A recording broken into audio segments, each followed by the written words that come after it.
Roger.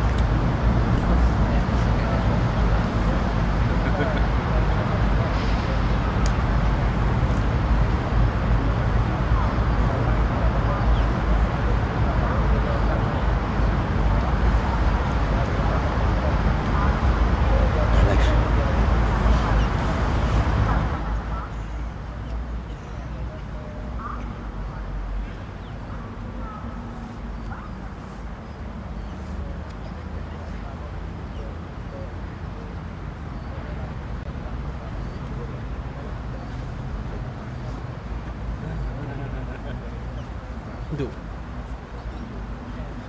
Diorang gili bagi kita yang suat. Ha?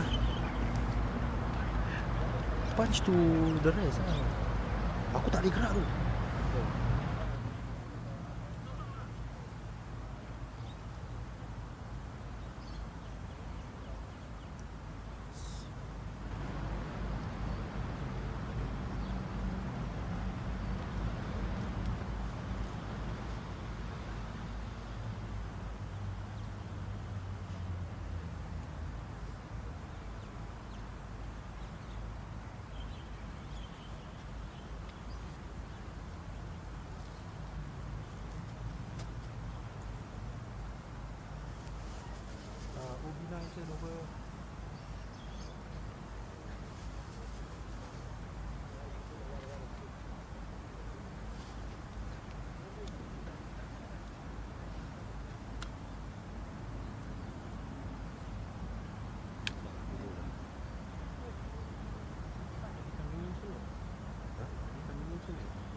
Sorry, repeat message for OB9.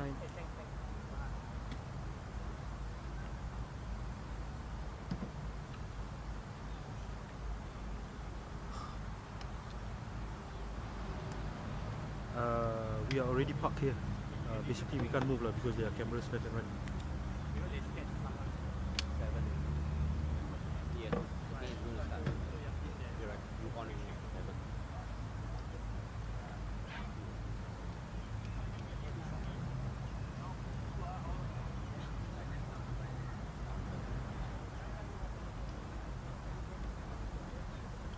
Ada suara aku park. Padahal dia cakap okay, you just park yourself there. I'm ready here bro.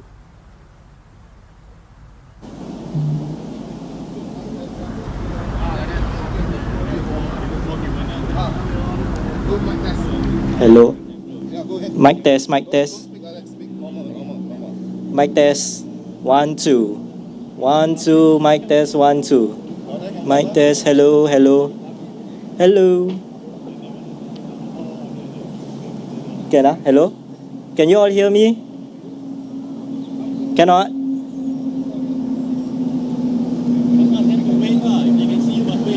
Okay, if you can hear me, you just wave.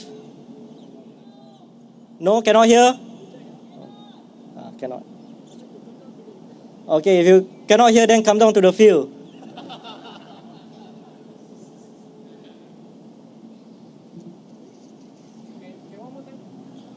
Hello, mic test 1 2. Mic test 1 2.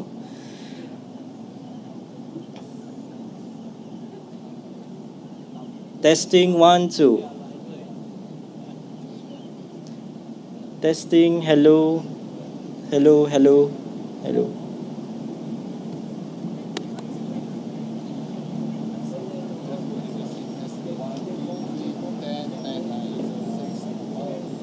Test 1 2 3.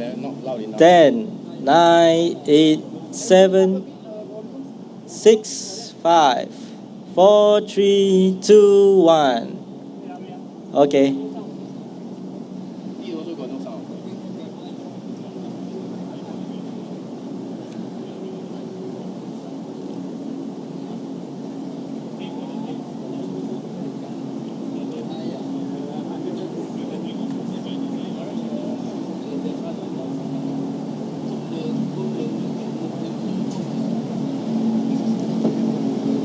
What if you walk right, the thing will shake. Oh. Yeah. Then the thing, then the thing. The prompter is such an interesting thing. I noticed. It looks like I'm looking at them, actually I'm looking through them. Yeah.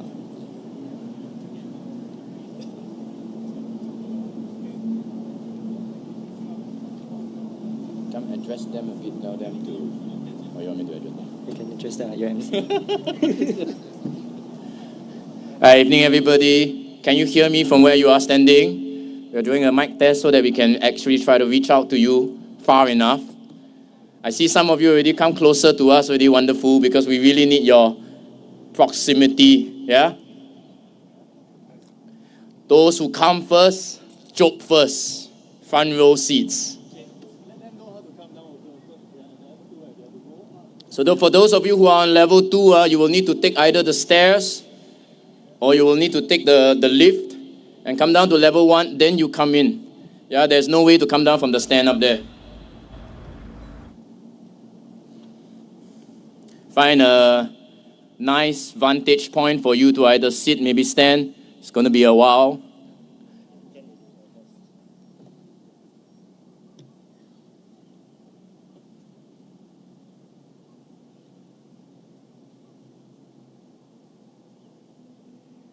So give us a little bit of time because the team is trying to set up for a wonderful evening for everybody, yeah? So in the meantime, fan yourself a bit.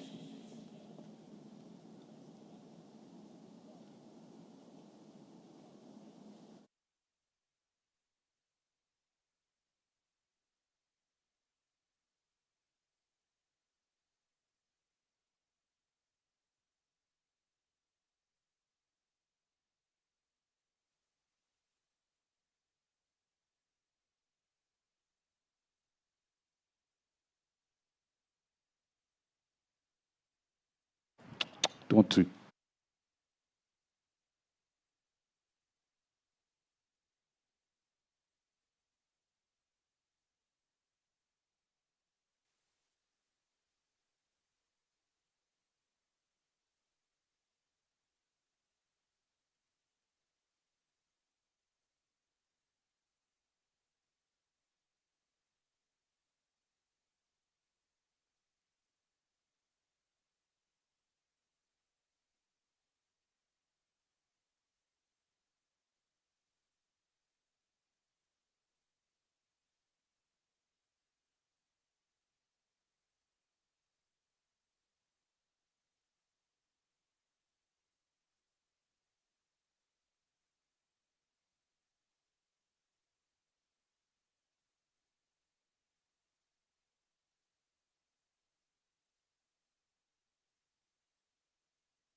I'm back again, once again, and I'm here just to test the audio.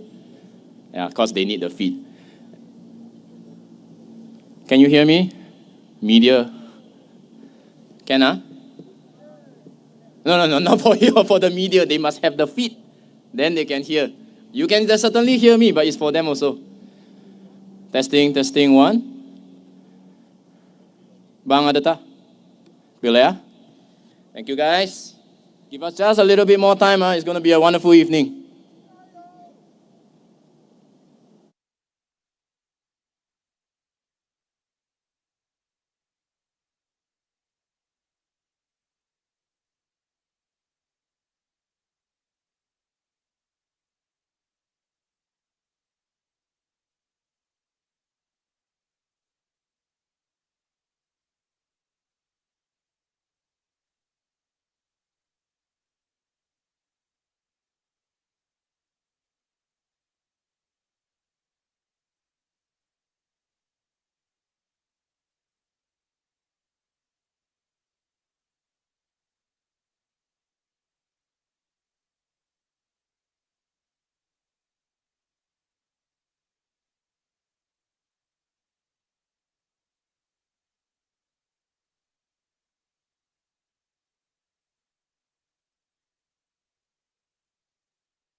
aku dah bagi gitu.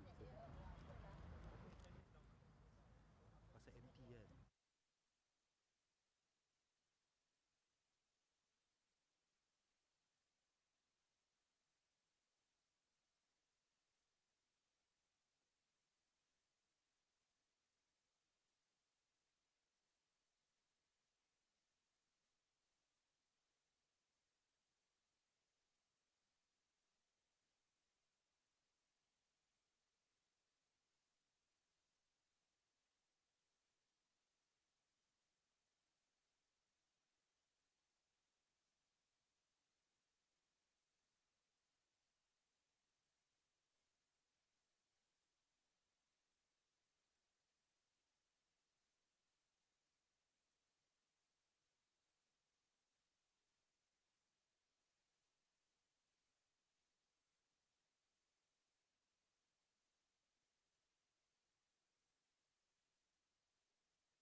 Testing 1, 2. Okay, I can hear myself. Now can you hear me, media?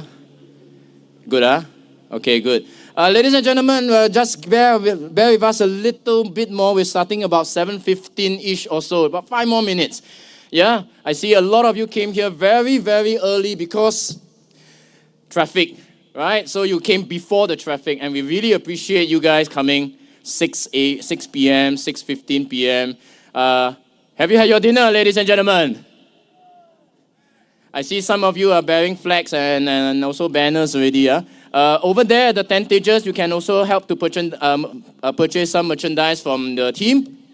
And when you purchase any of this merchandise, what you are doing is you are actually helping us out. For 10 years, we have not had any rallies at all. More than 10 years, in fact. And without these rallies, we cannot generate funds enough for the team to function as much as we can for you. So really help us out tonight by getting yourselves and perhaps your family, your friends to go over to the tentages, buy a teddy bear, buy a book. All these funds go to the team. Yeah? Tonight we will have Akmal to start off the evening later on at 7:15. He is a volunteer for the Bukit Panjang team.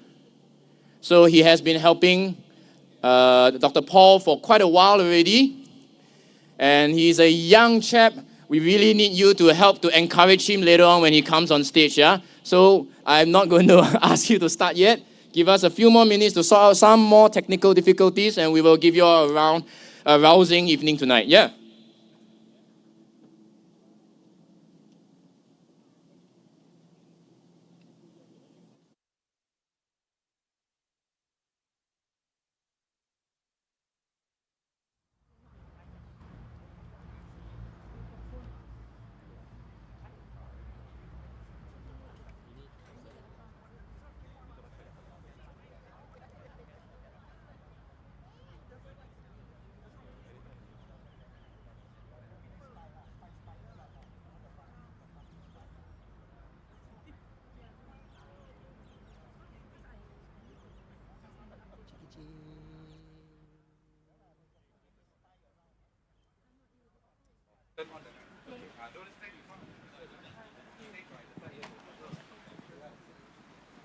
You want to start first? You want to go on stage first?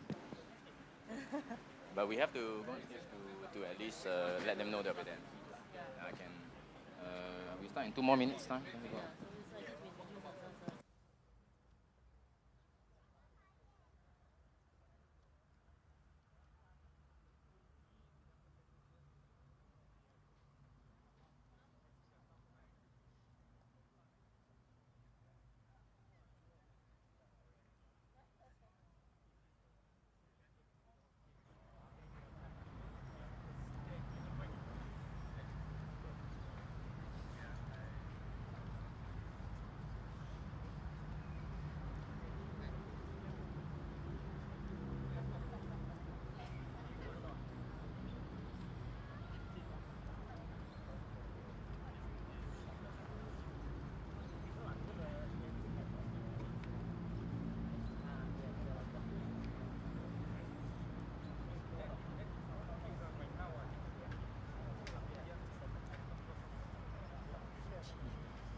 All right, ladies and gentlemen. Ooh, wow. Can you hear me out there? Can you hear me? If you can hear me, can you lift up your arms and give a rousing cheer for us so that we know you're there, please? It's a good evening. Welcome. We're glad to have all of you here. Welcome, ladies and gentlemen, to Choa Chu Kang Stadium tonight. And tonight is the first of 9 rallies that we're going to have across Singapore. Yeah, every single night we'll be having. As an SDP member, I can say that we're always really ambitious and we're always here to give you more than you expect. Tonight, both of us are emceeing for the first time. So give chance a little bit, everybody. Without further ado, we would just like to introduce the first speaker of the evening. And the first speaker is, as I mentioned earlier, Akmal. So Akmal is a very devoted volunteer for Dr. Paul in Bukit Panjang. And so I would like to invite everybody to give him a rousing round of applause, please, for Akmal for the first speech for tonight. Akmal's a member of the Young Democrats, and you've probably also seen him around in pictures. He regularly accompanies Dr. Paul, as Jay has said, and he also is really involved in a lot of our activities and programs as well. So Akmal is going to be talking you through some of his thoughts and sharing his ideas with all of you as well. So take it away, Akmal. Thank you all for coming down to Choa Chu Kang Stadium. I can see that many of you who already are here at about 6 o'clock. And on behalf of the Singapore Democratic Party, we thank you and appreciate you. Please give yourselves a round of applause. Good evening, fellow Singaporeans. My name is Akmal. I'm 24 years old and I'm proud to stand before you today, not just as a member of the Singapore Democratic Party, but as a young Singaporean who believes in a better future, a fairer future, a future for all of us. I joined the SDP at the age of 19. Why? Because I believe politics is the heartbeat of real change. And real change doesn't happen by accident. It takes courage, purpose, and conviction. That's why I'm here. And that's why I chose this movement. And why the SDP? For one simple reason. Because of you. Because our policies, our vision, and our mission are built around people, not corporations, not ultra-wealthy people. You, the everyday Singaporean who works hard, support your family, and dreams of a fair shot in life. We don't chase profits at the expense of people. We don't push policies that leave Singaporeans behind, while a select few grow richer. We put people first, always. So let me ask you tonight, do you want to be exploited? One more time. I'll ask you tonight, do you want to be exploited? Do you want to keep watching while the cost of living rises, wages stay low, and your voices get ignored? Or do you want a Singapore that works for all of us? Yes. Well, if you answer no to the first two and yes to the last, then the choice is clear. It is the SDP. Let's talk about housing. It's something that's on the minds of many young people today, and I'm no different. Right now, I'm planning to settle down, and when I look at the BTO prices, I'll be honest with you, I almost fainted. I'm not exaggerating, but that's just the reality we are facing. Sure, some people say, you can just use your CPF. Our out of pocket, very little. But here's the next problem. If all our CPF goes to paying our housing loan, we need to take super long mortgage. How long are we expected to live with this burden? 20, 30, or even 35 years, just for a basic need, just to have a home. Let me be real with you. My partner isn't a Singaporean, just like the 36% of you. And because of that, under the current HDB rules, I can only buy a 2-room flexi flat or a resale unit. Okay lah, I accept that. But when I check the resale market, over $500,000, $500,000 for a flat. How are young couples supposed to afford that? After paying the mortgage every month, I might as well eat grass already. Is this kind of housing future we want? Is this what we are offering the next generation of hardworking Singaporeans? And yet, the PAP government keeps telling us, make more babies. They think some vouchers, GST rebates, and baby bonuses will suddenly inspire us to start a family. How? How are we supposed to even think about having children when you are struggling or when we are struggling to afford the basics? When housing is unaffordable, when everyday costs are rising, and when every month feels like a financial balancing act, what we need are not handouts. We need structural change. We need long-term solutions that actually bring down the cost of living, not short-term cash that disappears in a month. And by saying in a month, I'm being very optimistic. Because let's be honest, how can we raise a child with care, stability, and dignity when we ourselves are barely coping? Correct or not? Yes. Correct or not? Yes. This isn't just about money problem lah.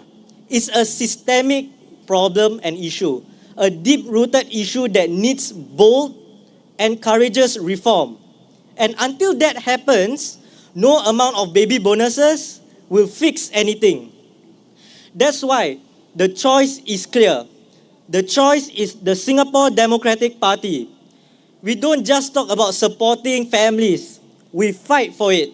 We don't cover cracks with payouts. We fix the foundations. If you want a Singapore that truly supports young families, that builds a future where no one is left behind, then stand with the SDP. To all the young voters out there, think twice before you give the PAP another blank check for the next 5 years. After decades of their rule, ask yourself this: why are we still coping instead of striving? Why are young Singaporeans still burdened with housing debt, high living costs, and the constant stress of chasing a future that keeps slipping away? If nothing has changed all this while, what makes you think it will change now? And to the parents, those who are more stable in life, who walk the hard path, I ask you this: do you want your children to walk the same path or even a worse one? Yes. If things carry on like this, how will they afford a home? How will they start a family? And how will they live with dignity? We need a Singapore where every generation can strive, not just survive. That's why this election matters. Vote for the SDP. Vote for a party that dares to care, that dares to speak up, that dares to put people first. Let's rise together, not just to cope, but to build a future where we all strive, but not just survive. Thank you, Singaporeans.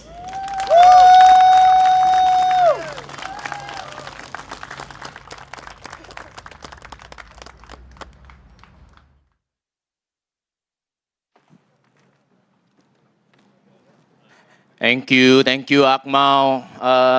Akmal's views represent a lot of young people's perspectives as well.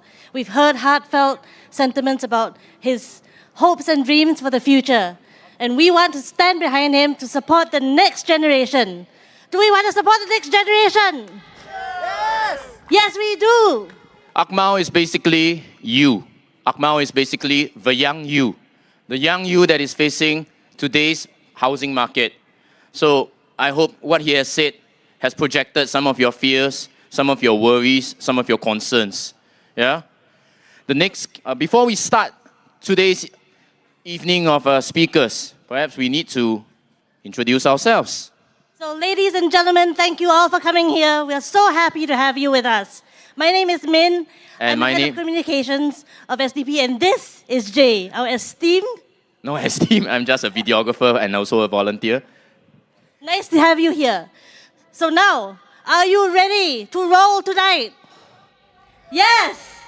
Can I hear Ladies and you? gentlemen, I see the crowd at the back is already gathering in force already. Those who are at the back, you are too far away. So we would like, no, you don't have to look at the back. You are at the back already. So you all can come closer together so that we can see you. You can see us. If you want to take videos or pictures of our candidates as well, please do so. Now, without further ado as well, we would like to introduce the first candidate for tonight. And tonight, the first candidate coming up to speak is Damanhuri Bin Abas. Put your hands together. Welcome, Damanhuri Abbas. So let me introduce Daman first. Those of you who saw his video that went viral yesterday at the nomination day, his pantun was basically very, very catchy. So Daman himself joined SDP in 2015 and contested in 2020. Contested in 2015 and thereafter also 2020. Prior to that, he was also an active volunteer in Malay community. As an undergraduate of NUS, he served as president of NUS Malay Language Society and also volunteered at a welfare home for troubled youths. After graduating, he began his career in an organization running programs for youths at risk and out-of-school youths. So in that sense, he has a lot of empathy for people in need. Some 7 years later, he started an educational business focusing on motivational and enrichment programs for students and once again youths. He was then headhunted to join a regional educational project funded by Temasek Foundation, centered on Indonesia, Thailand, Fiji. He also has a Master of Arts in Education Management from the NIE. He holds a bachelor's degree in Architectural Studies and also a diploma in counseling. He has served as the management board member of 2 mosques over a period of 10 years, holding positions of secretary and treasurer already.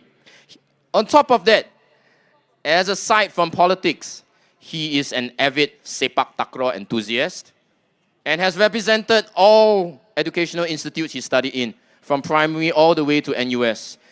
Today, he is married with 5 children, but now he is here to voice out for you. Can we give him a round of applause, please?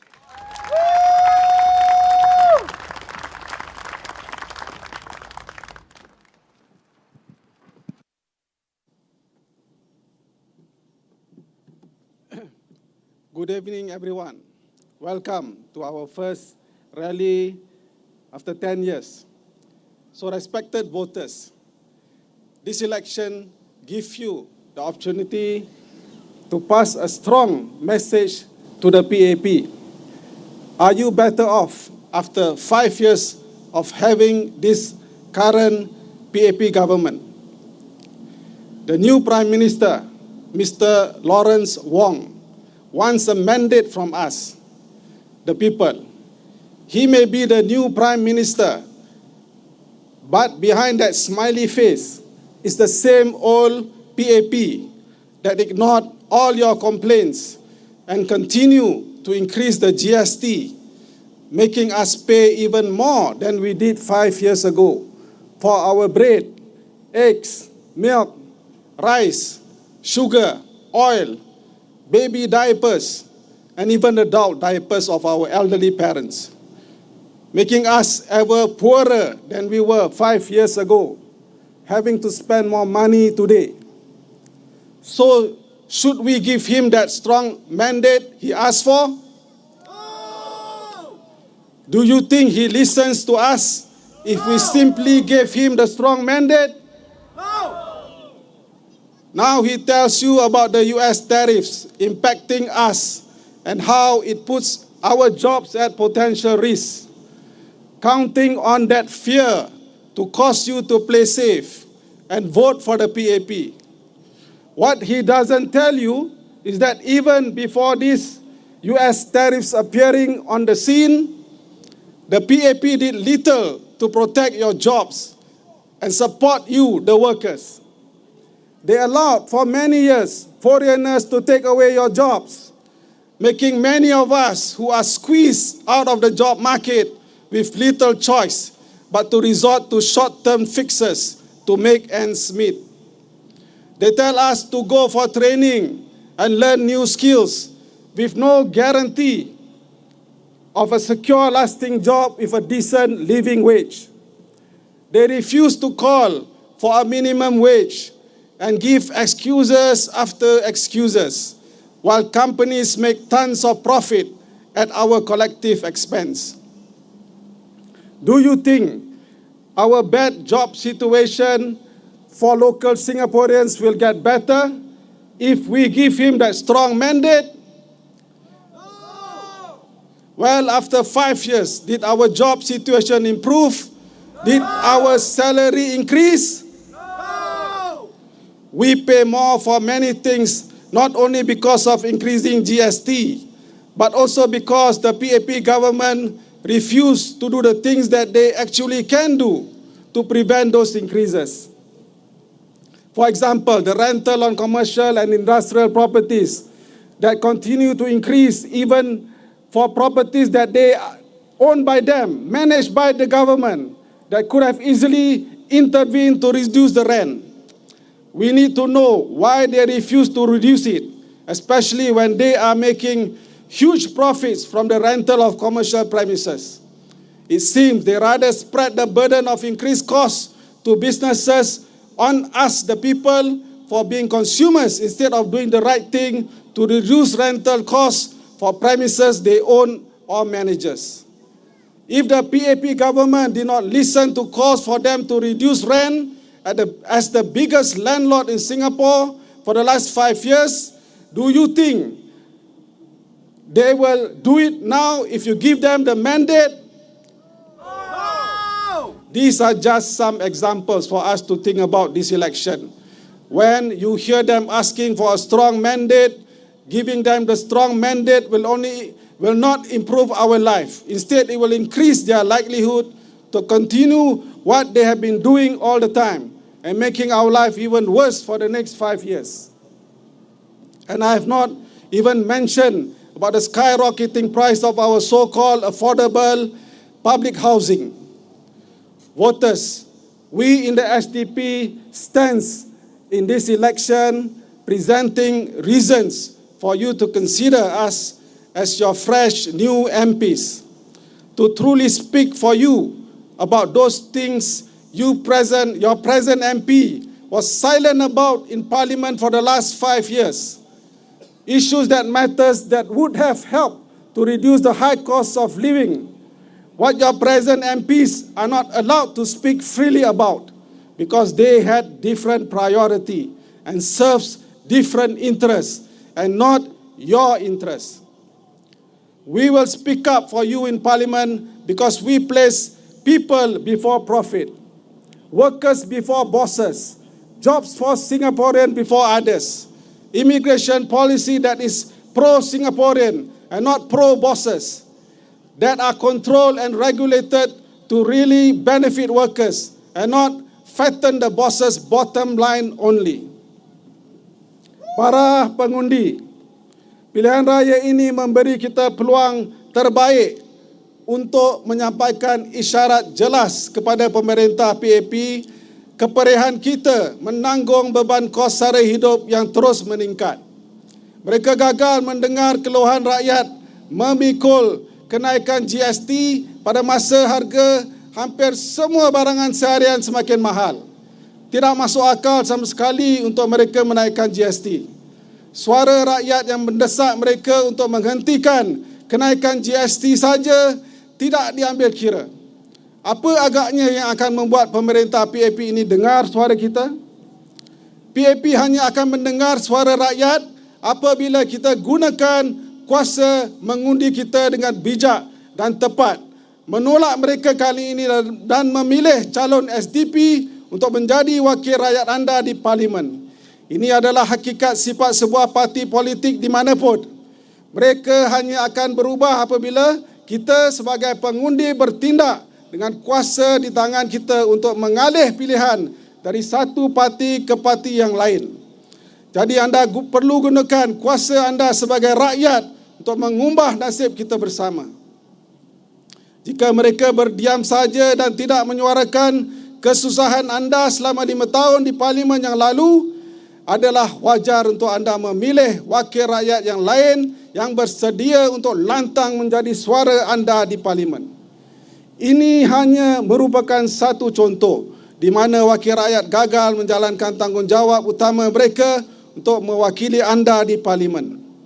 Bagi kita masyarakat Melayu, lebih penting lagi untuk anda memilih seorang wakil rakyat yang jujur dan berani memperjuangkan semua isu-isu yang menjejas masyarakat kita seperti sistem meritokrasi yang rosak, kepimpinan masyarakat yang menjadi alat kuasa PAP, badan-badan Melayu Islam yang tidak bebas bertindak sepenuhnya untuk kepentingan masyarakat, juga mendesak untuk melakukan audit bebas terhadap badan seperti MUIS, Mendaki yang menggunakan dana Baitul Mal tanpa pemantauan apapun dari masyarakat. Sepanjang kempen pilihan raya ini, kami akan memperincikan satu persatu apakah manfaat besar yang masyarakat kita boleh perolehi apabila anda memilih seorang wakil rakyat SDP sebagai suara kerabat anda di Parlimen. Dengan penerangan dan kefahaman yang anda akan dapat nanti, ia akan membantu anda untuk membuat keputusan adil dan bijak untuk mengundi. Setiap 5 tahun, PAP akan menakut-nakutkan anda seolah-olah tanpa PAP, dunia akan kiamat. Yakinlah pengundi kami dari SDP jauh daripada perkara itu. Malah kami akan bekerja sekeras-kerasnya untuk mula mencorakkan kembali kehidupan anda ke arah membina syurga di dunia, insya-Allah. Respected voters, vote for a team that places Singaporeans, you first, and your interests first. Vote into Parliament your SDP MP to be your voice, speaking up for you. Thank you very much. Good night.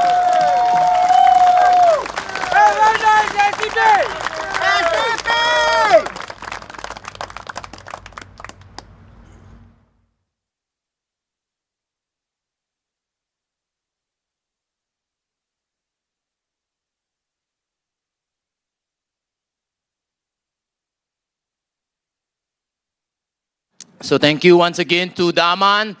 Can we give a more rousing applause for this evening? Not for us, but for you.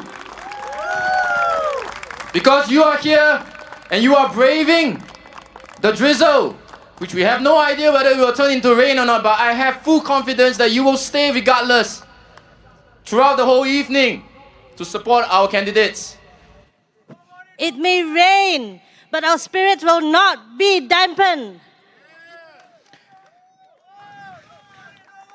Thank you, thank you. Once again, I just need to self-koyok a bit. Over there at the tentages, we would like to implore you guys, during the intervals or any point of time, or on your way out perhaps, to help the team, the SDP team, by purchasing some of our merchandise, whether it's the teddy bear, the books, or even the t-shirt, the Tak Boleh Tahan t-shirt. Yes, there is a t-shirt that says Tak Boleh Tahan. And those of you who know that it came from something that happened in 2008. Right? You can Google that, but we will not bore you with the details for now. The SDP is a party of struggle, but we struggle to fight the good fight for all of you, for all Singaporeans. So we need your support to keep our campaign going. We want you to thrive and not just survive. Without further ado, I'd like to introduce very quickly our next candidate, Alfred Tan. Can we first give him a round of applause, please? Now, Alfred is a businessman. He's an entrepreneur with many years of international banking, corporate finance, business management and industry experience, not just in Singapore but the region. His keen understanding of business and economic environment were honed through running businesses for major global banks and companies domestically and in Asia.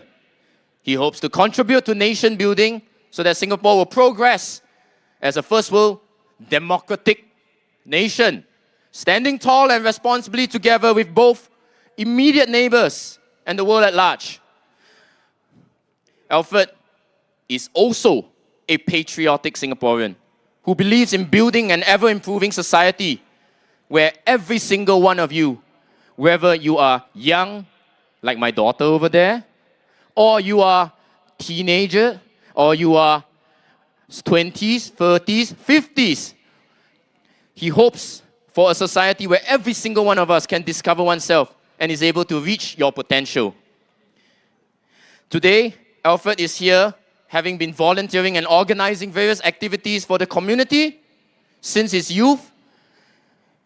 And without further ado, can I invite Alfred on stage to give you his address. With rousing applause, please. Put your hands together for Alfred Tan.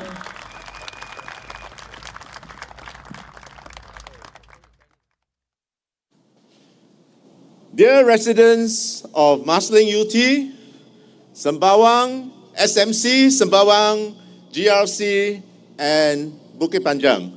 I'm Alfred Tan, the SDP candidate for the Sembawang GRC. We gather here tonight because we have serious business to discuss. We have suffered much from the extremely high cost of living here in Singapore. Life is difficult for us. Life is stressful for us. Is it so? Yes!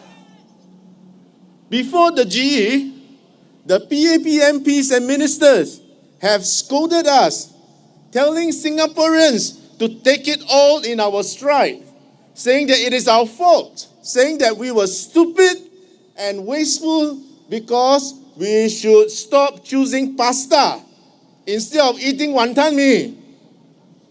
They also say that it is our foolish fault that we should stop thinking of having meals in restaurants and instead to suck it up and eat at hawker centers. All these PAP ministers and MPs, all living in their high ivory towers, telling us peasants and slaves that we are not worthy to have a decent meal, ask us to stop dreaming and just focus on working hard because we are not worthy of a comfortable life. They think it is our fault because we are sick, we are weak, we are poor, we are hungry. We don't know how to live a simple peasant life. They must have thought that we were too foolish and stupid to dream that we should deserve better. Elitist MPs, elitist ministers, elitist party. These PAP ministers and MPs say that the high cost of living is not their fault. They blame external forces. They blame the US, China. They blame the US dollars. They blame everybody, everything, anything, anybody, all except themselves. Right. Now let me show you one example in case you think I'm talking nonsense. In March 2020, the COE of Cat A cars is 32,700. In 2025, 5 years later, the COE is 95,000. A 189% increase. Almost 2 times. Okay, cars, luxury. Let's talk about motorcycles. The COE of motorcycles based on the QP, March 2020, $4,000. In 2025, 5 years later, how much was the PNP for motorcycles? 8,700. More than 100% increase. My dear fellow friends, this is a piece of paper created by the PAP government. You can't blame this on global inflation. You can't blame this on supply chain issues. You can't blame tariffs. It's just a piece of paper that is created by the PAP government's policies. And they still say they did not create the problem.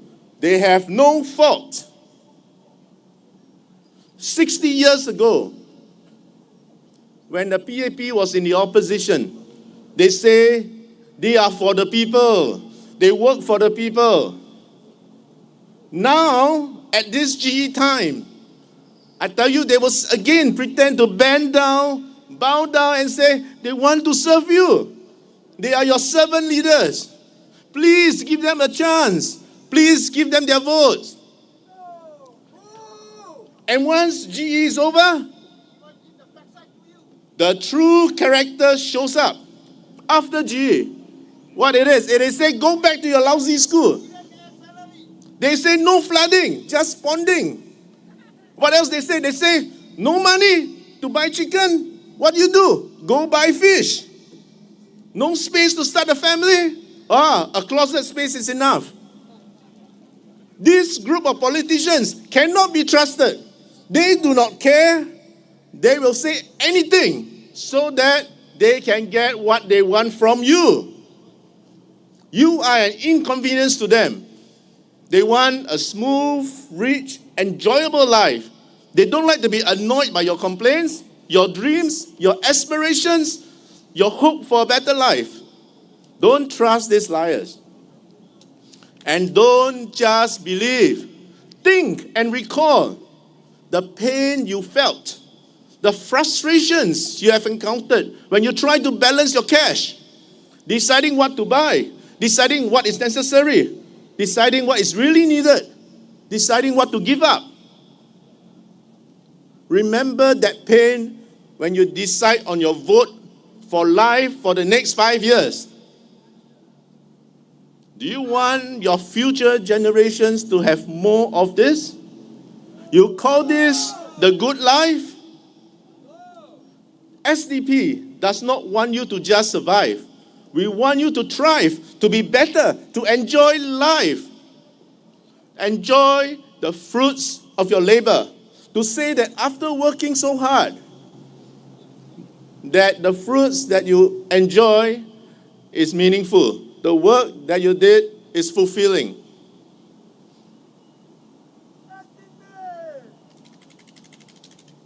My other colleagues will talk more about the better life. The life that SDP envisions. They will talk more about how to put more cash back into your hands. They will talk more about how we can lower your housing costs. They will talk about how we aim to provide a more affordable healthcare system so that you can have better health and not more mental stress. Let SDP bring your voices, your dreams, your aspirations into Parliament. We will listen. We will speak for you. We are not white. We are red, full of courage, full of energy. It is time for a change. We are SDP.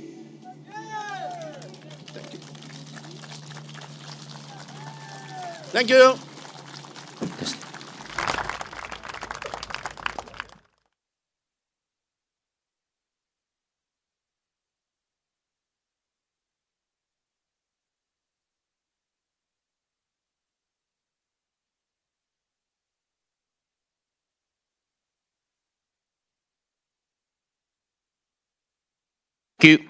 you. Thank you, Alfred. And can we once again give him a round of applause for that very, very impassionate plea together? And next up, all right. And next up, we have Dr. Gigene Wong. Now, Gigene is an extremely passionate advocate of many issues, of which Jay will elaborate.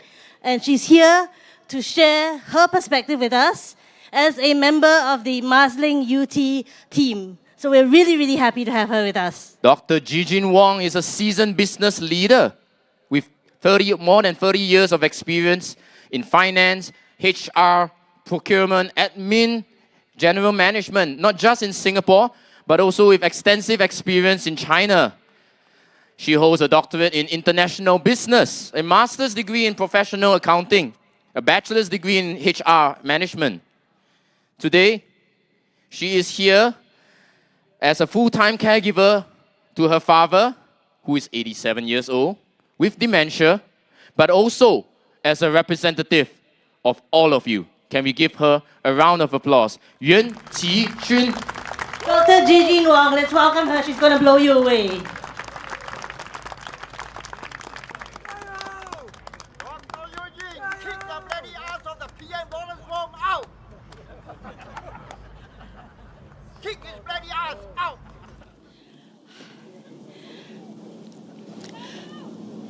Các vị阿兄、阿嫂、阿伯、安弟，恁人好？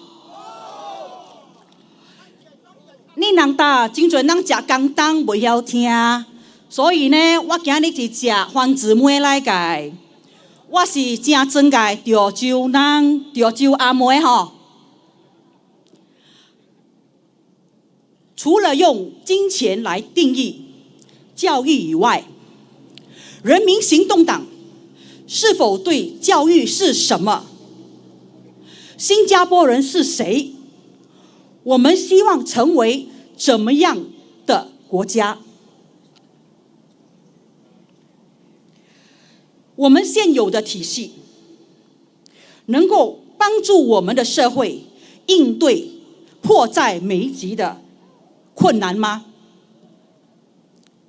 美国驻新加坡大使的观察员指出，新加坡的教育重背史书、读死册，轻判断思维、创造力，袂晓 creative， 袂晓什么想，逐摆读死册 ，OK？ 我们的教育是基于英国的模式，高度重视考试，并在早期的时候就分流了高、中、低的制度，到现在也没有什么太大的改变。新加坡民主党其中的一则宣言就是促进创造力和平等的教育转型的议程。我们新加坡的教育体系存在两大的缺陷。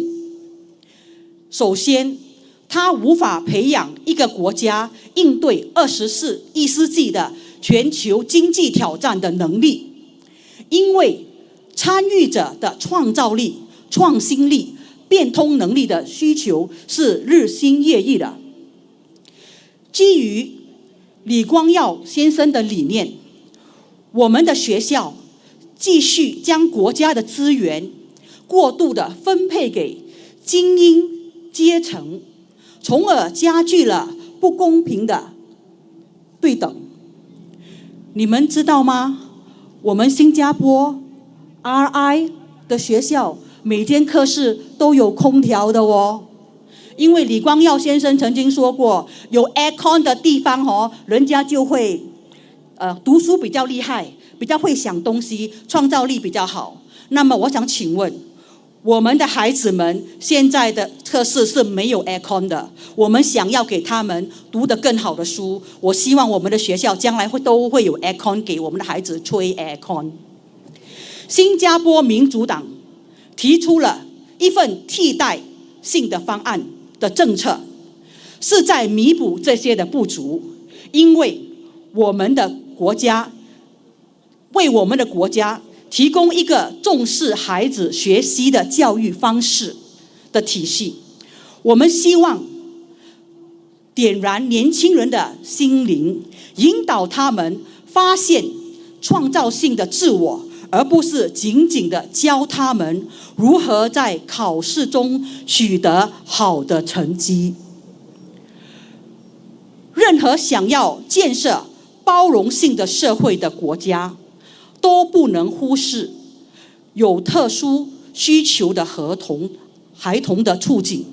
尽管政府已经成立了将残疾儿童纳入了普通的学校机制，但仍需付出更多的努力。根据我们新加坡民主党的计划，政府将接管特殊教育，并将此类的服务聚集化，这是 centralized 的，来帮助那些有特殊需求的孩童们。最终的目标是帮助我们的孩子发挥他们真正的潜力，实现自我的价值。如果我们能够做到这一点，我们将不仅受益于一支才华横溢的劳动队伍，更重要的是，我们将受益一支富有思考和关注人民的队伍。教育必须是每个人学会自我，并在学习的过程中努力改善人类生存的条件过程。我们必须让我们的孩子做回孩子，我们应该鼓励他们阅读、玩耍、自我发挥，成为为自己而活。教育的目的是应该让指引学生们的学习，而不是强迫他们去学习，开启他们天生的探索、好奇的心灵。接下来，我想跟大家分享一下新加坡这个教育制度对我的感受。其实，新加坡这个教育制度，我并没有太多的 benefit 到。为什么呢？跟你们分享一下我一些经历。我呢，小时候呢，我17岁的时候，我父母就离婚了。我家里呢是排行老大，我是大姐啦。在我17岁的时候，我爸爸妈妈离婚了，然后家里呢是比较困苦。我跟每一个年轻的人都一样，都想要上大学，都有一个想学习的梦。我家里兄弟姐妹5个，今天我的妹妹有可能在场了，在里面，不懂在哪里了，等下你们可以去看看啊。然后我很想读书，我很喜欢读书的，可是家里兄弟姐妹那么多，那么钱也没那么多，所以我一天呢就打3份工。我呢去教补习，然后我也去工厂去做那个矮蛙的那个流水线的焊工啊，焊那个矮蛙，以前那个矮蛙那个earphone那个 company 啦。然后呢，晚上我还去找底菇。有些老人家应该知道什么是找底菇啦，就是 illegal hawker 拿着东西拿了底菇一来就跑掉咯 ，environment officer 来我就跑掉咯，所以很辛苦的赚了一些钱。当时呢，我17岁的时候，我赚了80块钱啊，我很开心呢，因为那时候80块钱很多钱，我就跑去 computer center， 因为那个时候80年代读 computer 是一个很 in 的东西，是一个很先进的东西咯，所以我就跑去 computer center 要去报名读 computer course。当时我去 computer center 的时候，我看到那个 course， 因为当时没有 internet， 没有什么电话也没有的，所以你要跑去那边看的，只有报纸在登而已嘛。我跑去那边看的时候，那个 course 说要300块钱，我才拿了80块钱。当时我很伤心很难过，我读不了 computer course， 这个是我的梦想。然后我就很伤心的从那 computer center 下来了。我下来的时候我很难过，我看到对面，有一个 center 放着 bookkeeping accounting。那个年代我都不懂什么是 bookkeeping， 什么是 accounting。我看到竟然有一个 advertisement 写着 bookkeeping accounting， 我就走上去看看是什么来的咯。然后我发现这个 bookkeeping 其实就是读会计啦、簿记员啦。然后我就看，bookkeeping 才30块钱呢，我有80块钱呢，30块钱够累。然后我就在看，还有一个带兵 course 3块钱一嘞，我很开心嘞，我就马上报读了一个bookkeeping course， basic bookkeeping course 30块钱，再报了一个带兵 course 3块尔，真正欢喜，够累存了，很开心。我就开始了读了我的 accounting 啦 bookkeeping， 从 basic accounting 读到 intermediate， 读到 higher， 这就是我开始了我的读书的旅程。我慢慢的读，然后半工半读的，我又读完我的那个 part-time 的 degree。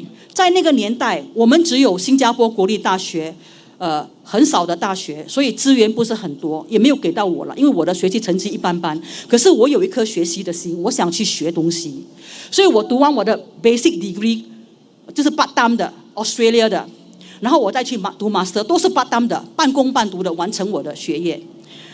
然后我在新加坡也工作了一段时间，在大概是31岁的时候，正式被派到29岁到30岁的时候，正式找到一份工作，被外派到中国去。当时我是第一批被派到中国去工作了，响应已故李光耀总理的号召，被派出去，我就去了中国工作。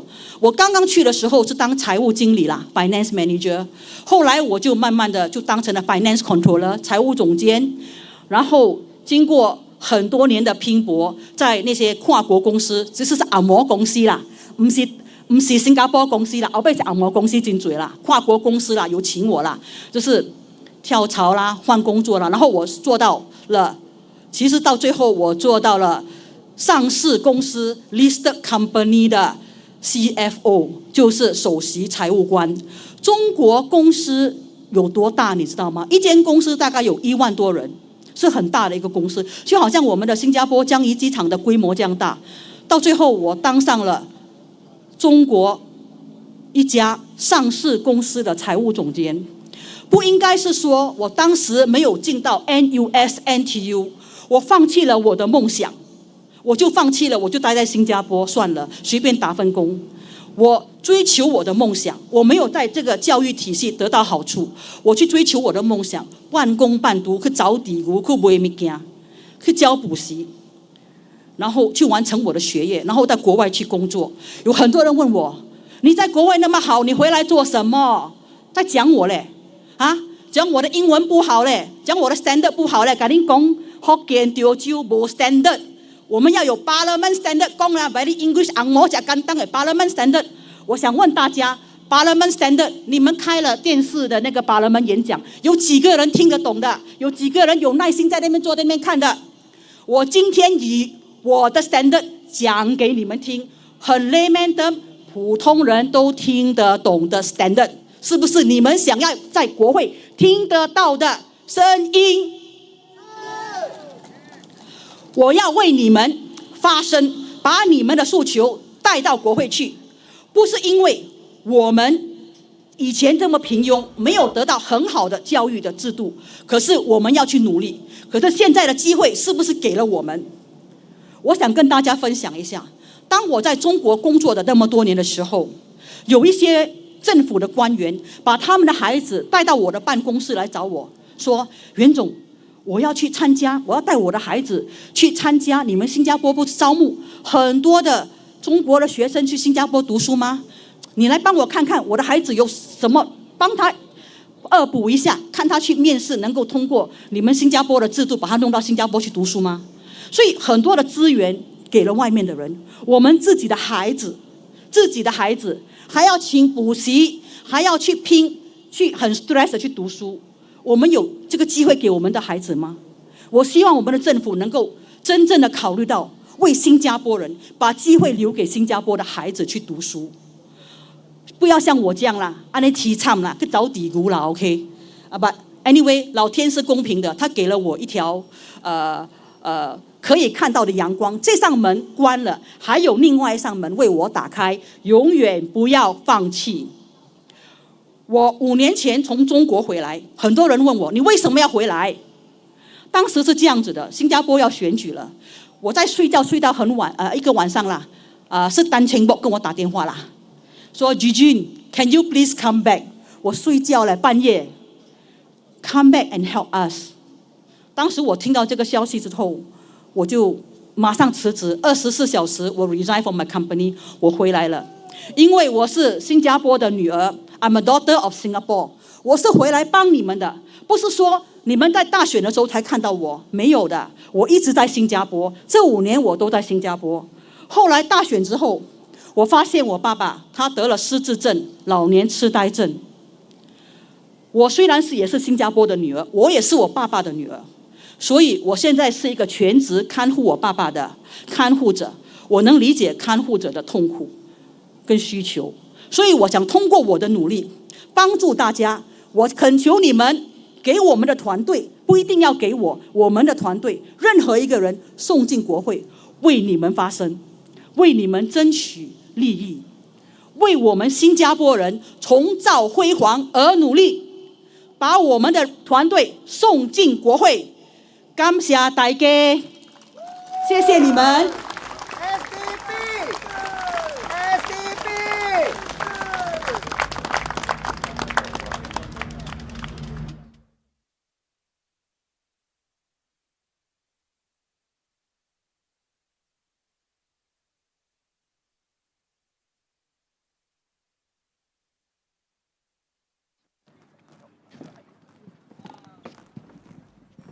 All right, that was Dr. Gigene Wong. She gave a really impassioned speech about her experiences that led her to service, that led her to the SDP.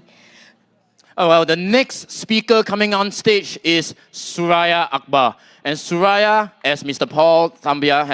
Dr. Paul Tambyah has already mentioned, is the worst-kept secret of the SDP's new slate of fresh faces.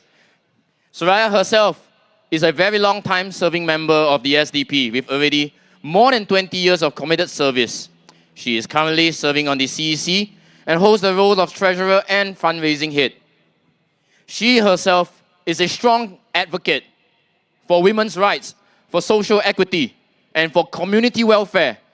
I believe these are also issues that tug at your hearts.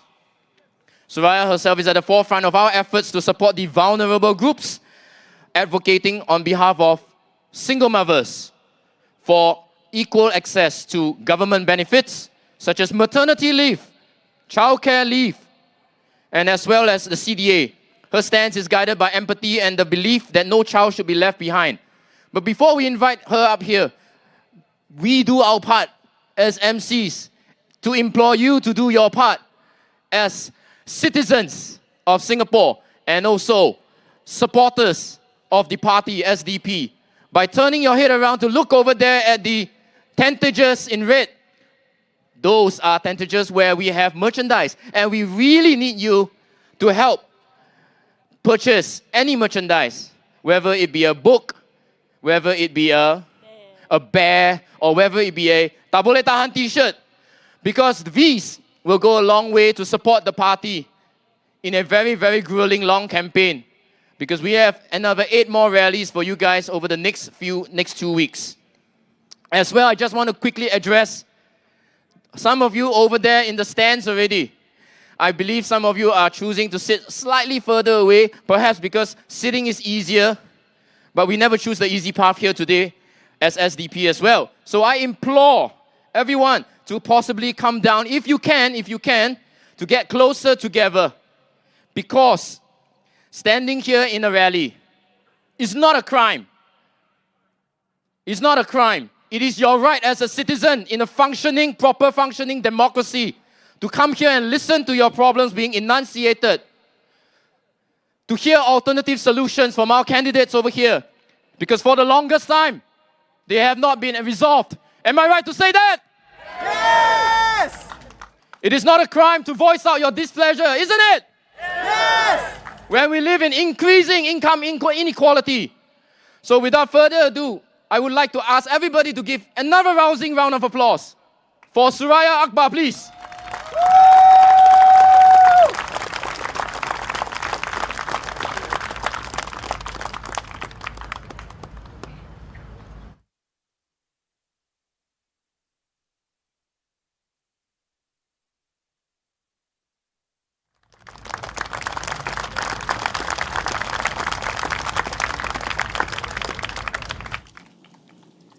Hello everyone, my name is Suraya Akbar and I've been a member of the Singapore Democratic Party for nearly 20 years.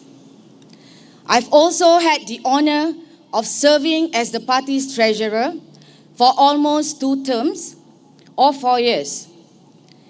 As an entrepreneur, I own a music publishing company and I am a mother to 3 wonderful children, aged 24, 22, and 19. My eldest son is a composer, singer, songwriter, and is happily married. My other son is currently serving his national service in the Singapore Police Force. And my youngest daughter is a scholar pursuing her diploma at a polytechnic. In my free time, I enjoy singing, dancing, and swimming. I also find joy in keeping fish as a hobby, and I have several pets at home, including 2 birds and a cat. My involvement in politics stems from my deep concern about the high cost of living and the increases in GST. I remember being inspired when I first joined the SDP because the party was vocal about the GST price hike back in 2008. Beyond the high cost of living, I am also deeply concerned about the mental health and well-being of our society. To address these critical issues, I advocate for the following. Scrap GST for essential items. Basic food items and other necessities such as medical treatment and school supplies should be exempt from GST to protect poorer households from regressive taxation.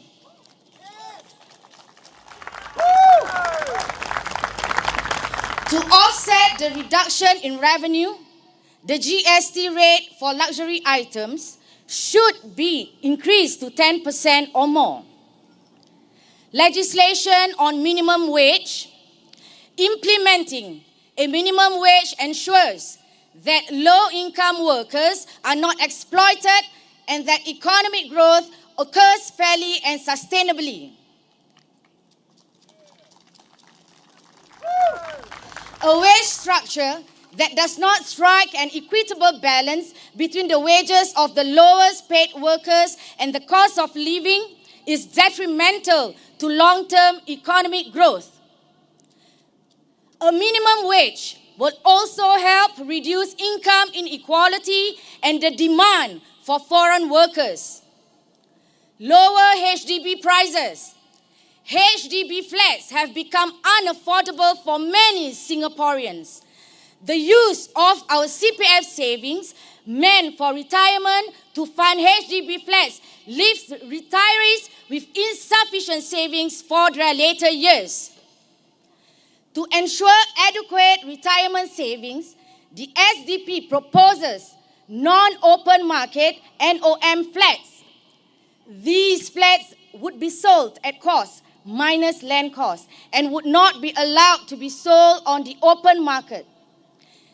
Excluding the cost of land would effectively halve flat prices, allowing homeowners to save their CPF for retirement. For a detailed explanation of this idea, please refer to our policy paper, Housing a Nation, Sound Policies for a Secure Future. Return CPF savings in full. Withholding retirees' savings through retirement sum scheme makes this immensely difficult for elderly to manage financially. This scheme should be abolished. An opt-in clause could be introduced to allow members to voluntarily retain their CPF funds and receive them in installments.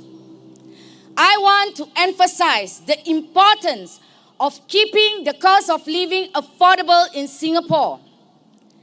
The financial pressures from the high cost of living can manifest in health problems among Singaporeans.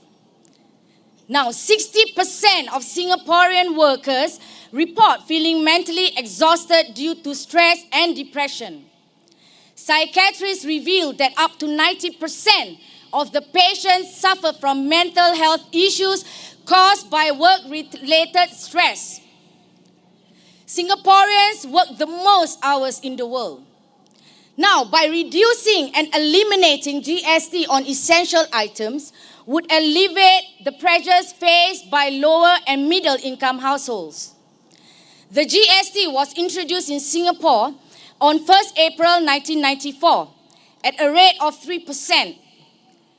It was increased to 4% in January 2003, then to 5% a year later. In July 2007, the GST was further raised to 7%. The government has announced that it would increase the GST to 9% between 2021 and 2025, which has now taken effect. I hope the people of Singapore recognize that the SDP consistently advocated for them over the years. By electing us into Parliament, we can amplify your concerns and contribute to making Singapore a better place to live in. Thank you, everyone.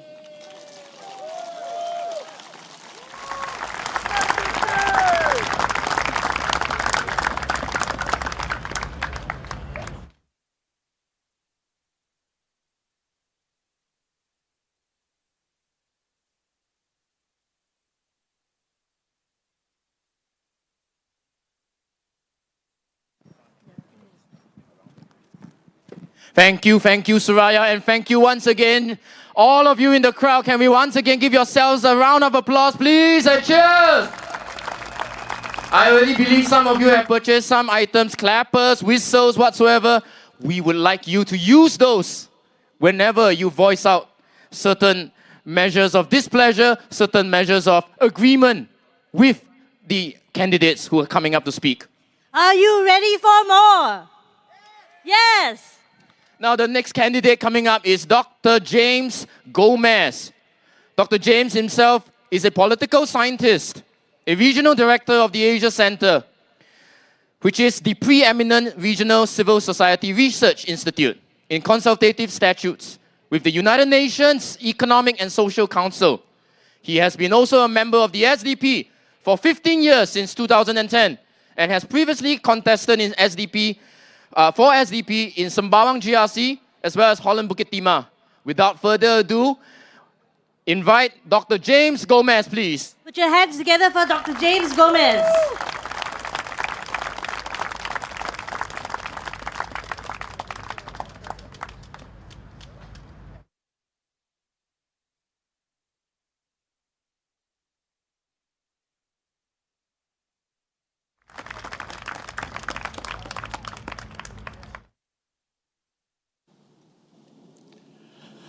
Good evening.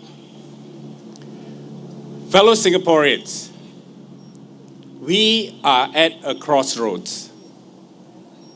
Our economy, our society, and the very way we live our daily lives are being tested.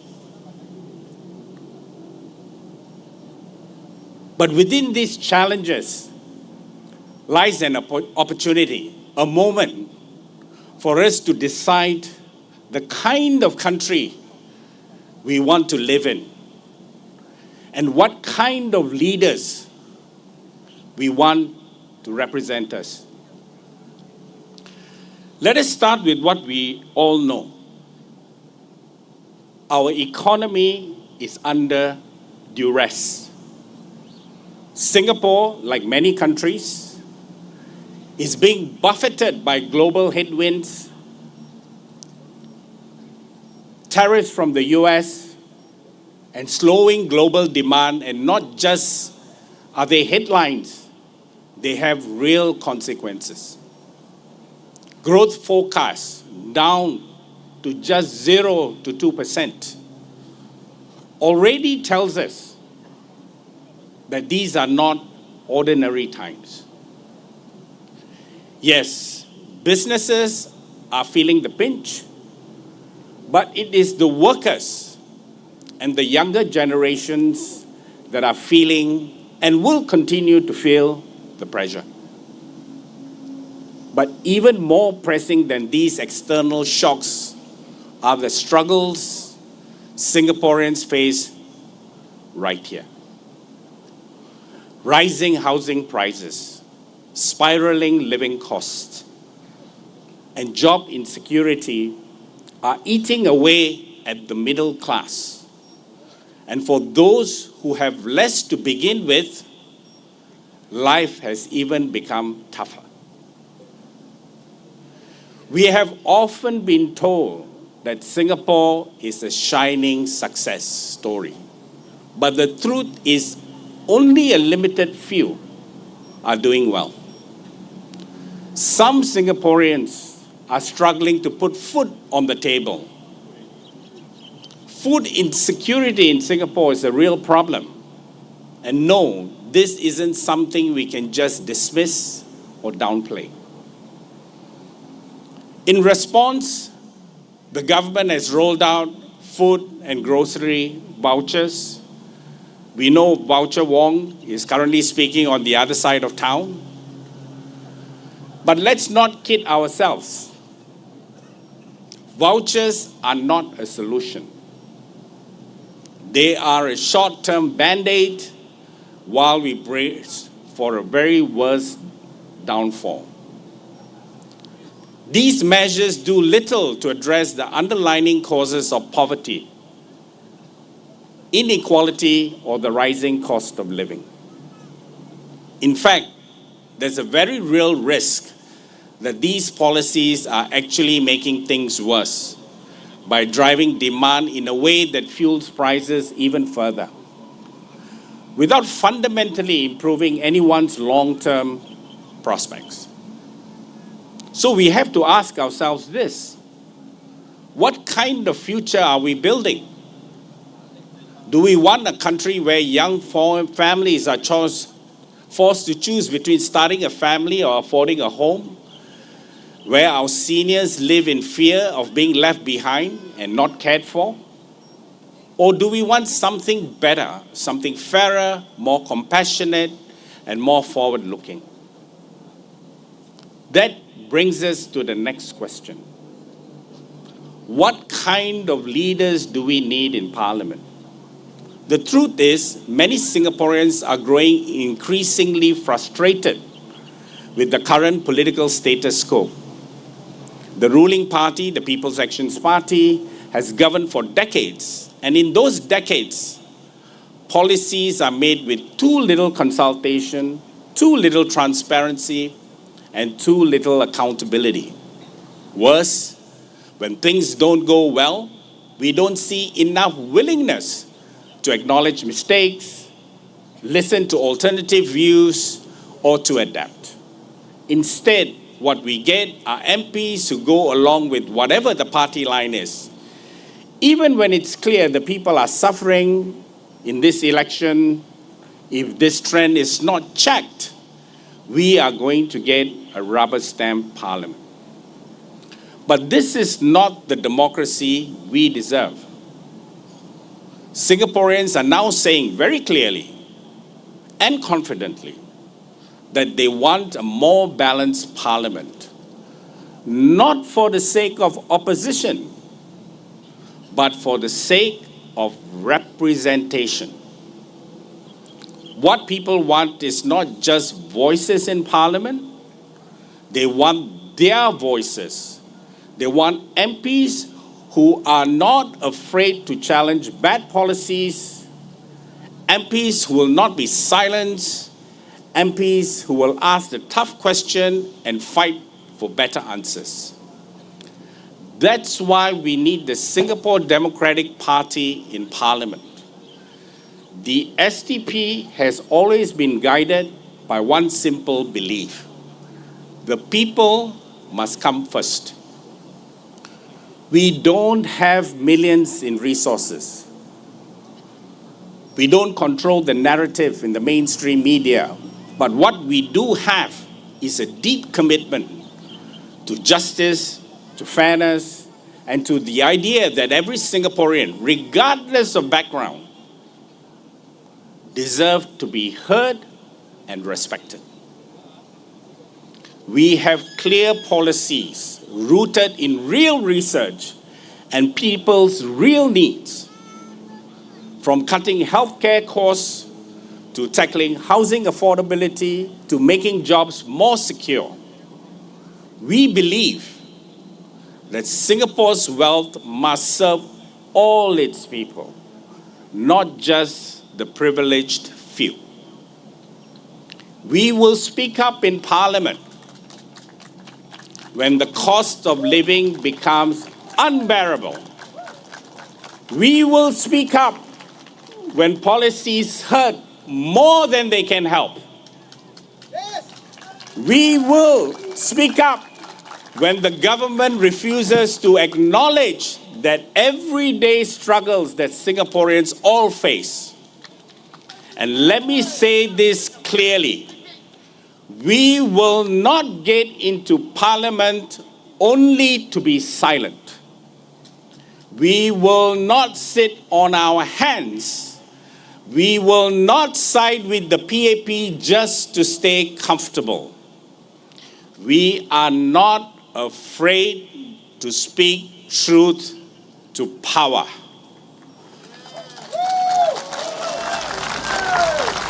If that is the kind of MP you want, someone who will stand firm, ask the hard questions, and fight for your interests, then your choice is clear.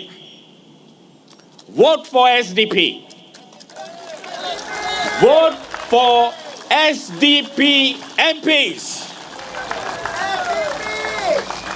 Not because we will promise you miracles, not because we have all the answers, but because we believe in you. We believe Singaporeans deserve a better deal, a louder voice, and a parliament that truly reflects the diversity and dynamism of our society. This is not about winning seats. It's about restoring the balance. It's about dignity, accountability, and hope. It's about making sure that voices of teachers, nurses, small business owners, delivery drivers, retirees, your voices are not just heard, but acted upon.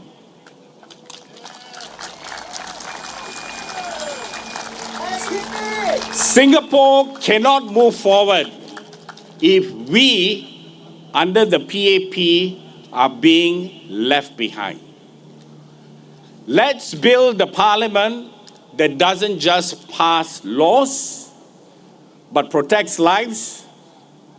A parliament that just doesn't talk about values, but lives them out. So when you cast your vote, don't just vote out of habit. Vote for change. Vote for a better tomorrow. Vote for the party that has the courage to care, the courage to challenge, and the courage to lead. Vote for SDP. Vote SDP MPs. Thank you. SDP! SDP! SDP!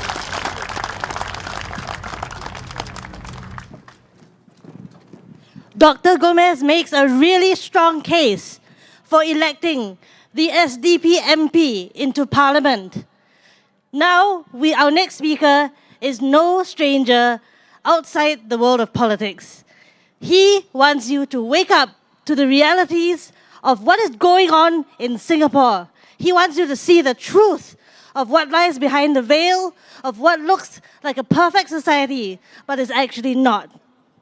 And I also understand that some of you in the stands over there can't hear really clearly because the field is where the speakers are directed towards. So I once again highly implore everybody in the stands, if you can, please make your way down to the field to join everybody here today. Without further ado, we can a round of applause please to invite our youngest candidate this slate, Arifin.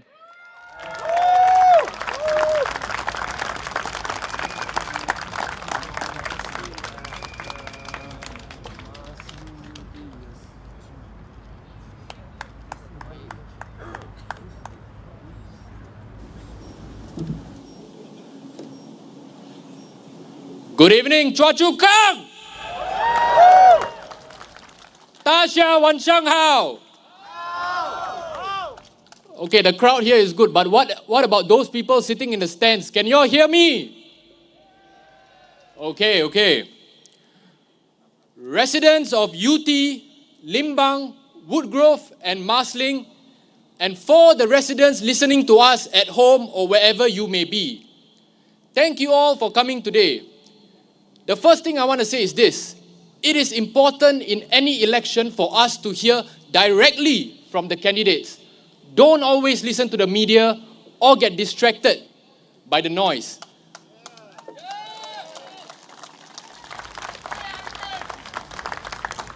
Meet the candidates directly, shake their hands, and hear directly from them. You know, you don't even need to agree with everything that we say, but take the time to hear both sides, read both sides, and meet both sides, and make an informed decision. Today, I stand before you not as a prospective MP, but as one of you. I want all of you to ask yourself this question tonight and answer honestly. You don't have to answer out loud, but answer honestly. On a day-to-day basis, my fellow Singaporeans, on a day-to-day basis, are you thriving or are you merely surviving and getting by? Okay, I heard some dying. You know, tak boleh tahan. Believe me when I say that I understand what each and every one of us are going through today. You know, my fellow Singaporeans, we have more in common with each other than our million-dollar ministers. You know, many have asked me this question the past few days. Why is this kid, why is this Gigina taking on the PM in his home turf? I know that question might be on your mind as well.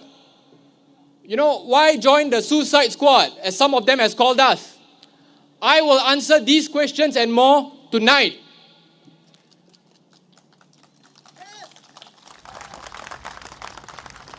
Ladies and gentlemen, don't worry. Every sitting Prime Minister has always comfortably scored above 70%, 80%, sometimes even 90%, save for one instance in 2006. We know that there is a mountain ahead of us, but, my friends, mountains are meant to be climbed.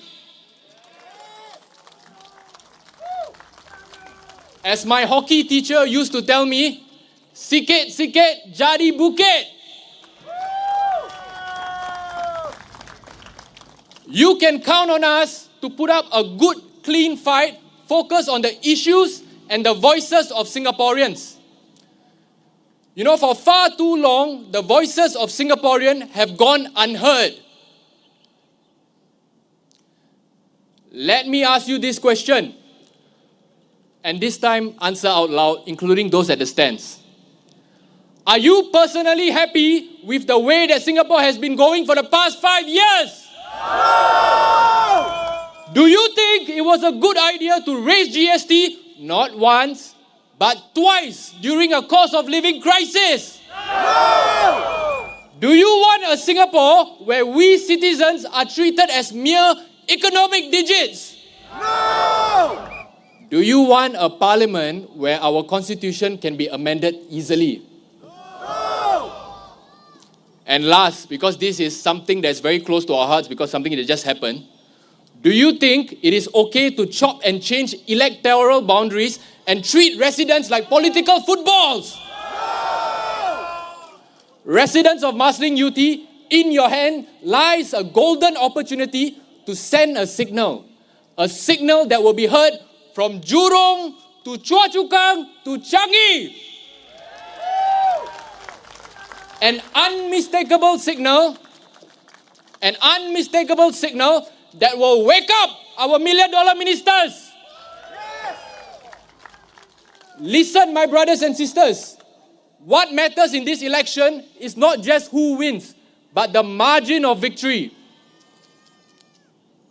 Even the babies are joining us in shouting. I mean, a lot of the things we talk about is our future. Okay? Remember this. A PAP that wins by 80% is very different from a PAP that wins by 60%. In theory, there's no real change. They can still pass laws, they can still form the government. But in practice, the PAP will work twice as hard for our Singaporeans. Brothers and sisters, if you remember just one line from this rally, just one line to take home, it is this. The smaller the margins of victory, the better the policies and welfare for the people. Let that sink in for a bit, right? How many of you remember the election results of GE 2011 when Aljunied fall for the first time? Yes. Remember the scenes at 2-3 a.m.? How many of you remember when Sengkang, when the Workers' Party won Sengkang for the first time in GE 2020? Yes. Remember, after GE 2011 and GE 2020, look at the policy shifts. There were good policies that helped the people. And this serves as evidence as the smaller the margin of victory, the better the welfare and the policy for the people. This is why the margin of victory is so crucial. If the PAP wins big, it might think that everything is okay. Do you want that? No. Is that the signal you want to send? Now, Mr. Lawrence Wong launched the Forward SG report a few years ago. In the Forward SG report, 2 points stood out to me. The first is, according to an article for the Straits Times, because I need to quote these days, Singaporeans acknowledge that we are living in a time of change and we must relook our current way of doing things. Ladies and gentlemen, I couldn't agree more. The other thing that emerged from the Forward SG report is many Singaporeans believe in fairness. Am I right? Do you think the PAP truly believes in fairness? Okay, how about this? How many of you believe that the People's Association is independent?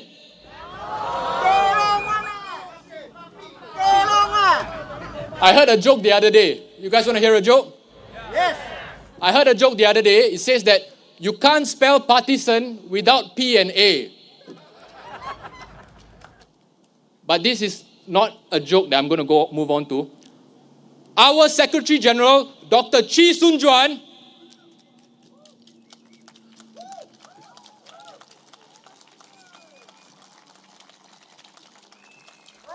you guys will hear from him very soon. Yeah. Dr. Chee Juan walked the ground for 9 years in Bukit Batok SMC. Gone, exactly. Last election, he narrowly lost Bukit Batok by less than 3,000 votes. Less than 3,000 votes. And then we move on to the EBRC, another independent institution. EBRC released his report last month and suddenly Bukit Batok was gone. Dr. Chee had to start from scratch all over again in Marsiling, in Sembawang West. But we know that it's uphill, but Dr. Chee, just like the rest of SDP, never say die. You see, the consequences of an unfair playing field is very, very real. Look at what happened in Marine Parade GRC yesterday. What happened can be blamed on gerrymandering. If Marine Parade GRC was not gerrymandered, we have no doubt that WP will send its strongest team there. So, we cannot just sweep things under the rug and pretend that everything is okay. That is not how we work in Singapore. And finally, this was a bit older, but ladies and gentlemen, do you all remember when the Constitution was amended in 2016 before the presidential elections? And honestly, right, Madam Halimah Yacob, who was an MP of Marsiling-Yew, I have no doubt that if it was an open election, she would have won fair and square. We all know Madam Halimah Yacob speaks up for the people, but the constitutional amendment left a sour taste in the mouths of many. Fairness and justice is important in Singapore, in society. A vote for PAP, a large victory for the PAP, will send the signal that such things are okay. It's fine to do such things. We need to have real, honest conversations, my friends, instead of sweeping things under the rug. Let's be real. Anyway, I want to read you a few lines from the PAP manifesto. How many of you have read the PAP manifesto? No, I mean you should read, read both sides. Okay, hear me out. Provision of a workers' charter with legislation for minimum wage, equal pay, a 40-hour work week with 2 weeks paid annual holidays, child endowment, maternity allowance, employment benefits, workmen's compensation for all classes of workers, minimum paid sick leave of 48 days a year. Hey, did you guys give me the right manifesto? Oh, sorry. I got the wrong manifesto. This is PAP's manifesto from 1955. I don't know how many of us were around the time. The PAP was once a party of the people, the first generation of PAP leaders, Mr. Lim Chin Siong, Mr. Goh Keng Swee, Mr. S. Rajaratnam, Dr. Po Su Kai. These were a people of a different generation and class. These were conviction politicians, not TikTok politicians. Honestly, Singaporeans don't really care about humble backgrounds and people singing songs in other languages. What we want is a politician who simply does his job. Am I right?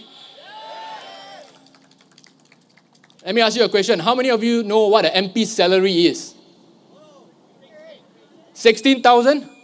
Yeah, it's thereabouts. 15,000, 16,000 a month. Okay? And remember, an MP's job is way more than just keeping the estate clean and erecting sheltered walkways. An MP's job is to speak up in Parliament for you and for me. And it's, we always see a lot of PAP MPs saying that, oh, if elected, I will speak up, I will speak up. Have you all seen the videos? Yeah? Sleeping. Let me ask you this. How many PAP MPs voted against the GST hike? Kosong. Zero. But can you imagine what Parliament would be like if Dr. Chee Juan and Dr. Paul Tambyah are in Parliament?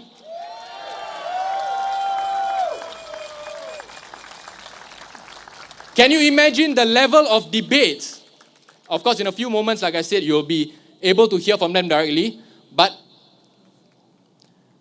Dr. Chee Juan is one of the most misunderstood men in Singapore. He has been vilified, wrongfully demonized by the press, by the establishment. I am 27 years old, 28 this year. I turned 28 this year. Dr. Chee wrote a book in 1994 called Dare to Change. Read it for yourself. If you can, head over to our merchandise booth, get some books. Later, you can meet Dr. Chee, get it signed as well. But, between now and polling day, 9 days, just nice to finish a book. Yeah? So, read the books and you will see this. 3 decades ago, Dr. Chee put forth many policies which the government of the day has adopted in baby steps. All I can say is this. People like Dr. Chee and Dr. Paul could have easily had high-flying careers elsewhere. In any other country, Dr. Paul Tambyah will be the health minister.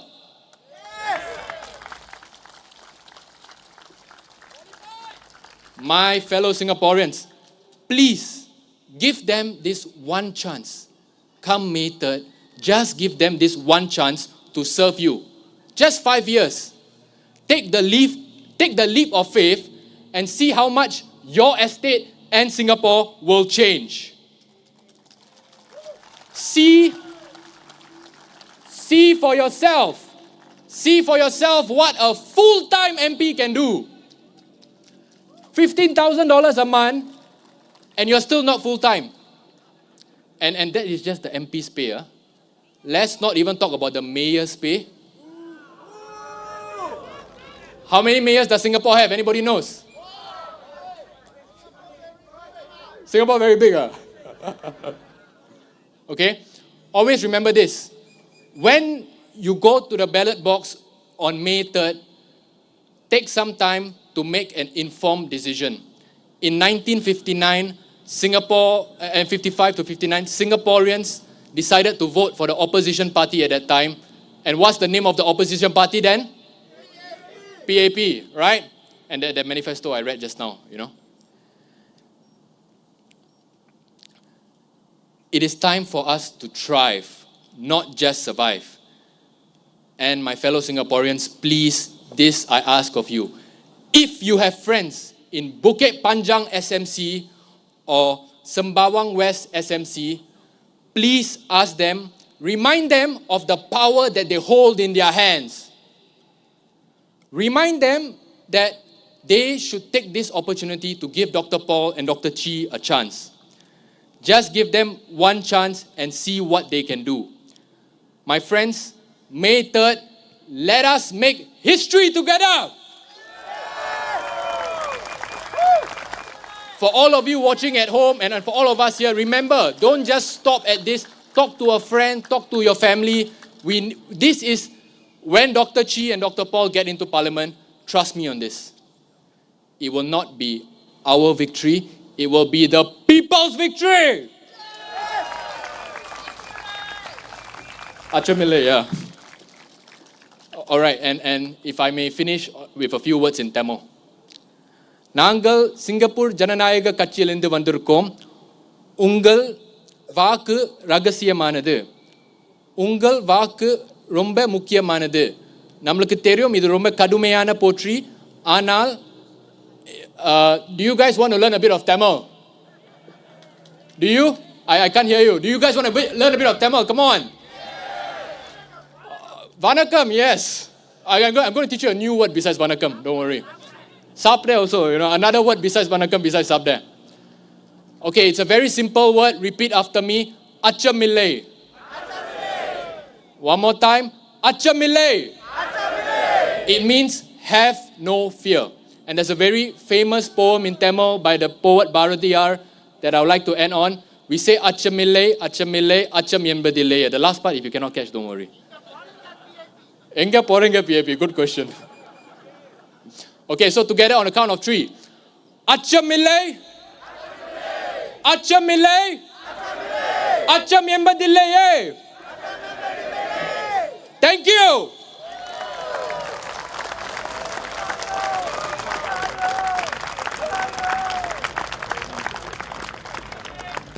Ladies and gentlemen, Achamile!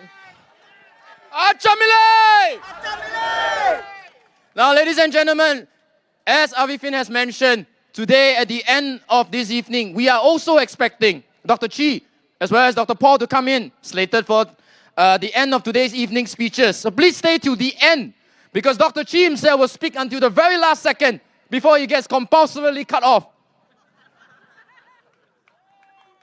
Min, do you recall yesterday on nomination day we encountered busloads, battalions of white, visually outnumbering every single opposition party's volunteers, publicly published on mainstream media as a form of drumming up numerical inequality of support. But today, we see all of you here in front of us, with more streaming in from the gates as we speak. So please give a round of applause for yourselves for being here today, please. Every one of you counts. Thank you so much for being here. That is just reassurance that mainstream media impressions are just that. Mere impressions, isn't it? Because you here are the reality, surviving citizens in a very unequal Singapore. And this is not what we want, isn't it? So now I would like to invite our next candidate, Mr. Alec, to come on stage. But before we do that, allow me to very quickly introduce him. Alec worked for the SAF Music and Drama Company and then Safra Radio before producing and directing Singapore's very first Chinese musical, December rain, some of you may have been there to watch as well. He is a father with very young children. He will bring to his role as a member of parliament a keen awareness of the pressures and challenges of bringing up a family in a fast-changing job landscape with unfair competition from foreign labor. So please give a round of applause if you empathize with this as well. Mr. Alec, talk please.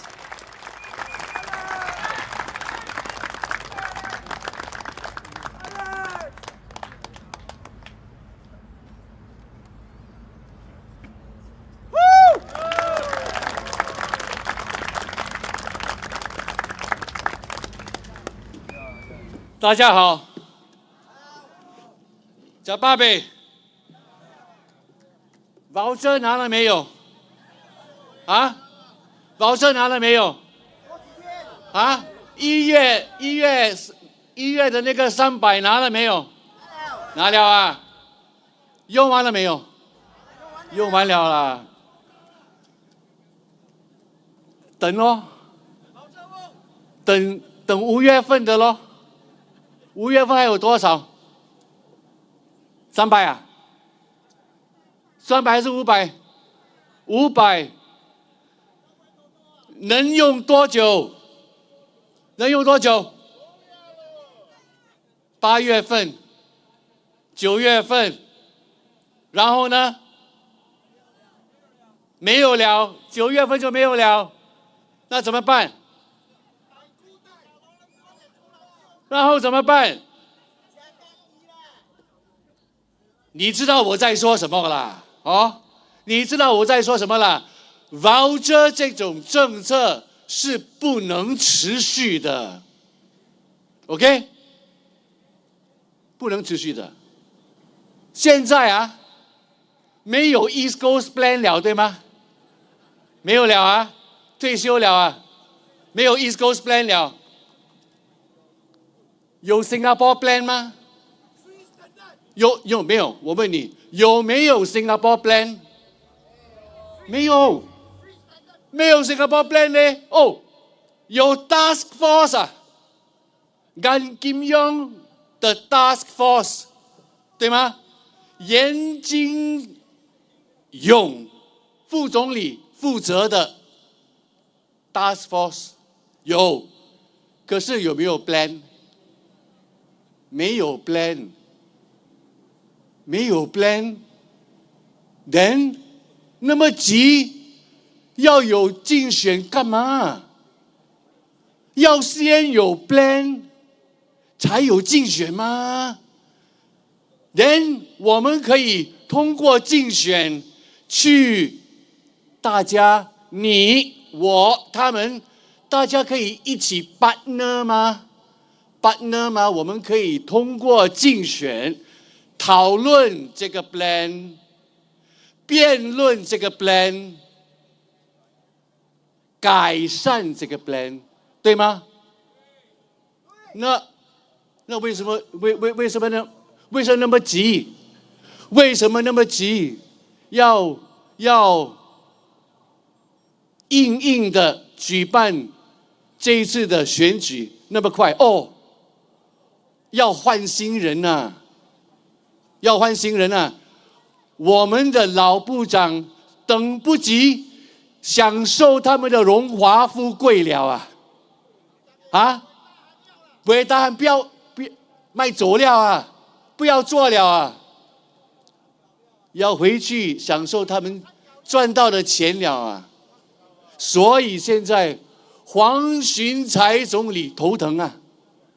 头疼，必须找新人、新秀来代替这些老部长。可是我的问题是什么？我的问题是，你不是说现在世界在大转变吗？我们的困难重重啊，不是说哇很危险呢。那么如果真的那么危险的话，为什么我们让我们最有经验的老部长退休的那么快？为什么？为什么退休的那么快？如果我们的问题那么严峻，为什么要让他们退休的那么快？不是说黑心贵很能干，对吗？不是说他很能干，不是说他王瑞杰，他也是副总理对吗 ？OK， 不是说他很能干，为什么不要留着他？现在突然间换新人，要有一批新人把这些问题交给他们呢？你觉得这荒谬不荒谬？这是我们黄循财总理做出的一个大决定。我本身看不懂，在这么紧急的这一刻，为什么他做出这个决定？换人可以下一班换的吗？可以下一届的换吗？解决问题先吗？有一个 plan first 吗？为什么要谈到 renewable 新秀32个新秀？他们承担得了吗？我看不懂。黄循财总理的这个举动，我看不懂。好，我们继续。今天呢，我不要谈论太多问题，我不要谈物价的问题，还是生活费的涨高，我不要讲。我要谈一个简单的事情，就是游戏规则。我们现在这个选举到底是在做什么？我们究竟在做什么？我们在选一个国会议员 ，OK， 简单的国会议员。国会议员必须做到2件大事：一个 run down council。OK， 把down council做好。第二，在国会里要观察、监督和辨别国会里的法案和政府的政策和国家的开销。大致上就是这3大责任了一个国会议员应该做到的。这3大责任，就等于说，你现在要选的这个国会议员，你必须看清楚一点，你必须针对2大点，这个党派有没有那个雄厚的力量去把市政理事会做好？你必须观察这个党派有没有那种雄厚的历史。我们新加坡民主党，你不用怕，我们有几十年的雄厚历史，我和一群在他们工作里都是响当当的专业人士，所以Town Council不用怕 ，SDP 新加坡民主党肯定能够做到。好，对，肯定，无所否认，无可否认。第2个大责任，一个国会议员的责任就是辩论。如果你看现在的国会里，反对党的国会议员太少，没几个，所以一旦你进去，你必须有那个胆量和那个质量，去和人民行动党最有学问、最有经验的老部长们直接辩论。所以你们必须针对这第2点，哪一个党派有那些真的有质量、真的有胆量的候选人，必须看清楚。我们新加坡民主党不缺这种人，包括我自己在内。年龄给了我一点质量，可是你们的支持会给我胆量。OK， 好，我们继续讲规则。下一个规则是，这一次的竞选，请每一个党派不要把注意力和焦点放在个人的长或缺，好或坏。我们应该集中精力，深度的分析和讨论目前我们在新加坡的每一个大问题。我们的大问题，依我的分析有3个 ，OK？ 第一，生活费太高了，很显然的，这是太高。这是大家都很明显看得出的。如果你看一看啊，小贩啊，现在也卖走了，不做了。餐饮行业、餐厅纷纷的倒闭关门，也不做了。现在夜生活贵到年轻人都不敢出去，留在家里玩电子游戏，喝不起了，玩不起了。我们必须针对这个问题。这个只是餐饮行业。第二个大问题就是就业机会。新加坡的就业机会，尤其是给年轻人制造的就业机会，已经大大减少。Grab 有了，送外卖有了 ，delivery 有了，可是大部分，你知不知道？大部分的这些人是受过Poly大专教育的年轻人，为什么他们必须做 Grab？ 我跟你说，香港有11000个 Grab 送卖员，11000个。新加坡你知道有几个吗？那个数目88000个，88000个受过大专教育的，受过Poly教育的，现在骑着脚车这样，每天呢雨淋啊、日晒啊这样啊。香港比我们大一点，11000，我们那么小，有88000个啊。这个是一个非常大的问题。我们的年轻人怎么样？他们没有其他的工作，外来的，在别的国家成长的年轻人已经夺取了很多他们应有的工作，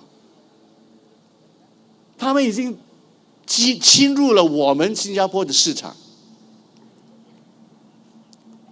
好，这个问题太大了，我们改天再谈。我们继续讲这个竞选的规则。你知道另外一个大问题是什么吗？我们新加坡现在面对的第3个大问题是，这里的健康啊，身心的健康，心理的健康啊。你翻翻报纸，你听听 radio， 你知道的，在我们祖屋的附近，在巴士车上，你可以看到的，不只是年老的、中年的、年轻的，都是已经开始有关于精神的一些小问题，打人、打老婆、用车撞人，有没有？谋杀邻居，谋杀邻居，每一天报纸你翻一看，太普遍了，太普及了。这个是一个非常大的社会问题，就等于说我们的压力太大了，中年人的压力大，老人的压力大，年轻人的压力大，所以精神开始要崩溃了。最后我要说的是什么？我要留4个字给你们4个字，不是去买，而是记住，给你4个字。我先说说我的父亲，今天我的父母亲和我的妹妹都在场，使我想起70年代的时候，我记得我爸爸回到家里啊，他说，哎，你看到我这张纸吗？这个文凭，我是从 NPB National Productivity Board 得来的。我相信这张纸能够提升我们家人的生活水平，因为我们的政府，他说，那个政府李光耀和伙伴们的政府会保证我有一份工作，这是我爸爸告诉我们的。今晚我要留给你4个字：全民有工作，全民工作，全民就业，全民就业。我想问黄总理，你能不能够像你的先驱那样，好几年前担保我们每一个想工作的新加坡人能够得到一个有稳定薪水的好工作？你能不能够担保我们？你和你的新秀、你的新人，能不能够担保我们能够有一份好的工作？今晚当你回家的时候，请你用你的 WhatsApp、你的 social media、你的任何媒体，问问你的朋友，叫他们如果他们碰到黄循财总理的话，麻烦他们帮我们问一问黄总理，你听得到吗？我们需要的是全民就业 voucher 不够的，全民就业。谢谢大家。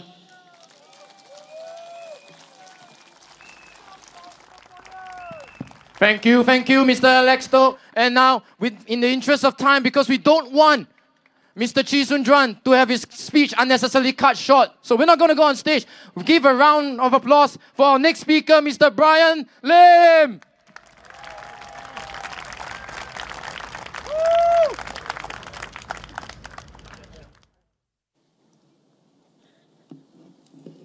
For those who don't understand Chinese, please bear with me for about 6 minutes or so. All right? 开台上面的朋友听得到吗？听得到吗？后面朋友听得到吗？亲爱的朋友们，大家晚上好。能够站在这个讲台上，我是充斥着激动的情绪。我为什么这么说呢？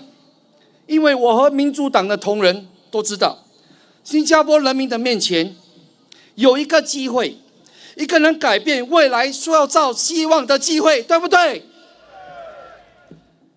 今天我们不是为了5年一次的选举而奋斗，我们是为一个梦想、一个信念，在呐喊着新加坡是属于新加坡人民的，对不对？对。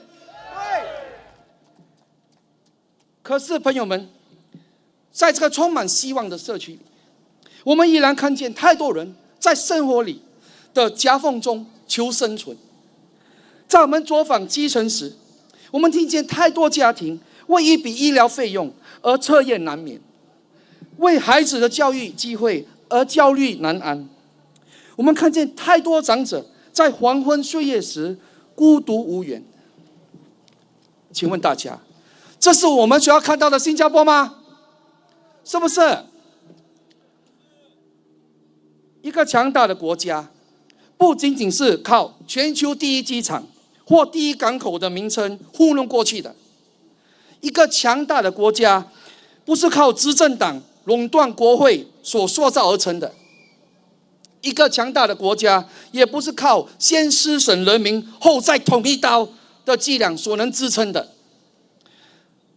各位，真正强大的国家是以人民为先，以关怀为心，以透明为责，以民主为根，以正义为本，对不对？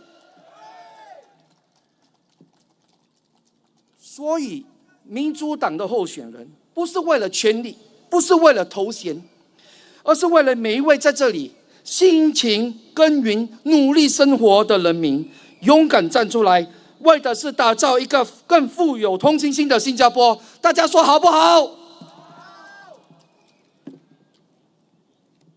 新加坡民主党承诺，我们会倾听你们的声音，不是等到5年一次，而是天天如此。新加坡民主党也承诺，我们不说空话，我们要做实事。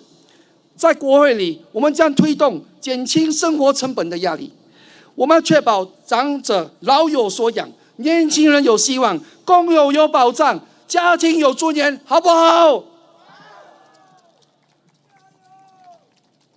我们不要一个只为少数人服务的政府，我们要一个关心每位人民的政府，对不对？民主党要建立一个能让人昂首阔步，而不是低头忍耐的社会。大家要切记，一张选票就是一把声音，成千上万的声音汇聚起来，就是一股改变国家的洪流。行动党就是害怕这5年一次的洪流，每次到选举的时候才开始到处派礼物，让你尝尝甜头。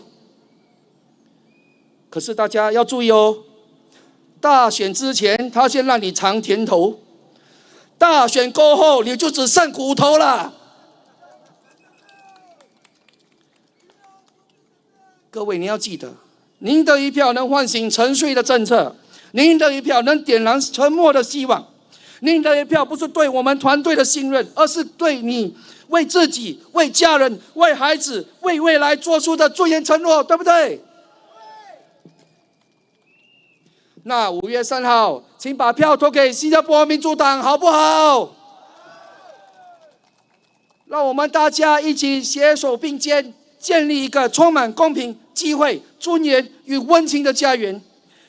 新加坡民主党将带着真诚、带着热血、带着为人民服务的使命，带您走出平庸，迈向共荣，好不好？让我们大家一起创造幸福。谢谢大家。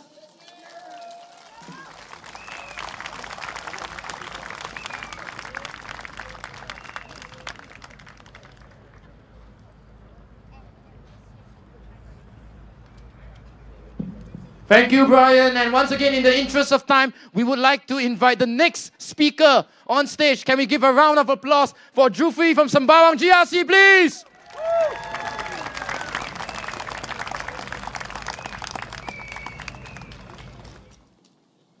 Takeho. Salam sejahtera. Good evening. Managam. My name is Jufri Salim, and I am proud and happy to be representing Marsiling-Yew GRC together with my teammates, Alec, Gigene Wong, and Aries. I have been married to Suraya Akbar, one of the candidates of Sembawang GRC, and also the party treasurer for 25 years. Together, thank you. Together, we have 3 grown-up children, 24, 22, and 19, and a very loving daughter-in-law. I vividly remember those days when I often brought my children to the party's old office along Upper Thompson Road to play with Dr. Chee's children while we held our meetings and discussions in the office. That was almost 19 years ago. In 2009, I was elected Vice President of the party's youth wing, the Young Democrats, and became the head of the wing from 2013 to 2023. I am also on SDP's Central Executive Committee, where I hold the position of the Organizing Secretary. Over the past weeks, we have walked through your neighborhoods, spoken at your doorsteps, listened to what matters most to you. We've heard your worries about the rising cost of living, about job security, about housing prices that feel out of reach, about whether there's still a place for ordinary Singaporeans in our own country. And we are not just listening. We are here because we understand and we feel it too. This is why the Singapore Democratic Party is stepping forward, not just with slogans, not just with promises, but with a bold and people-centric plan for a better Singapore.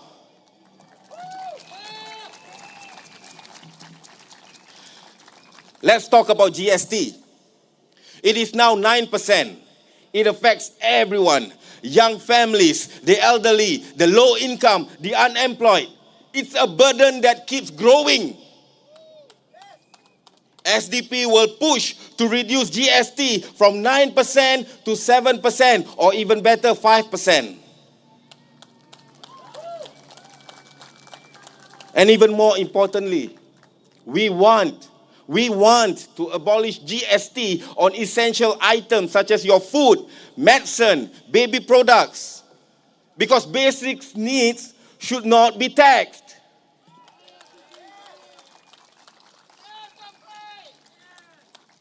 Prioritizing jobs for Singaporeans. We've heard your frustrations. You're qualified, you're experienced, but you don't get jobs. Why? Why? Cheaper foreign PMETs. This is not fair. The SDP will tighten policies on foreign PMET hiring to make sure Singaporeans get a fair shot at meaningful work. We are not against foreigners, we are not. But we must put Singaporeans first.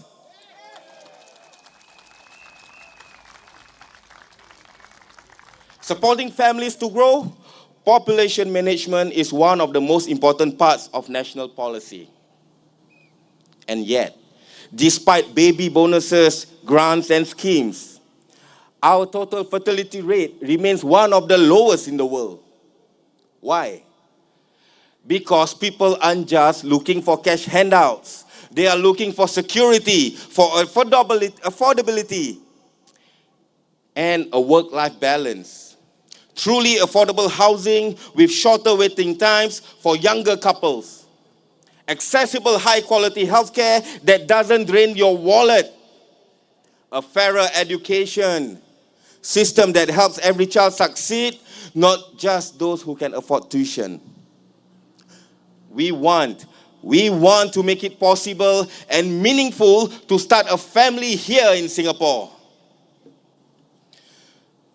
Now let us talk about retirement.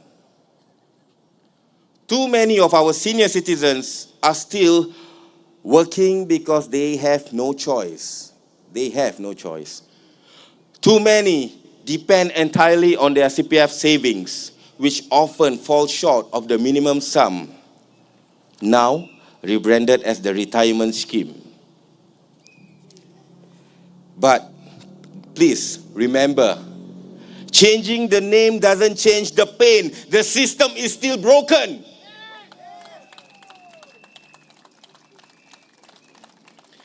The SDP believes your CPF is your money. Full stop. You worked for it. You saved it. And when you retire, you deserve to have it returned to you in full.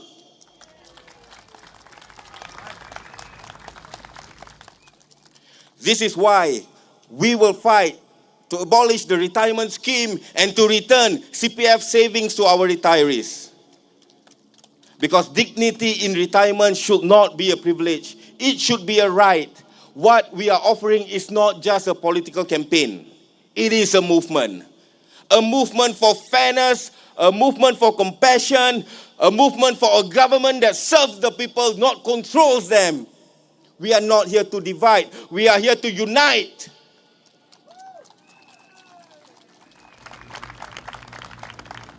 My fellow Singaporeans, don't just hope for change. Be the change. Make it happen. Vote for the SDP. Vote for a Singapore that puts its people first. Let's build this future together. SDP! Salam sejahtera buat penduduk Marsiling-Yew GRC dan warga Singapura. Sepanjang minggu-minggu ini, kami telah melawat dari rumah ke rumah, kawasan ke kawasan.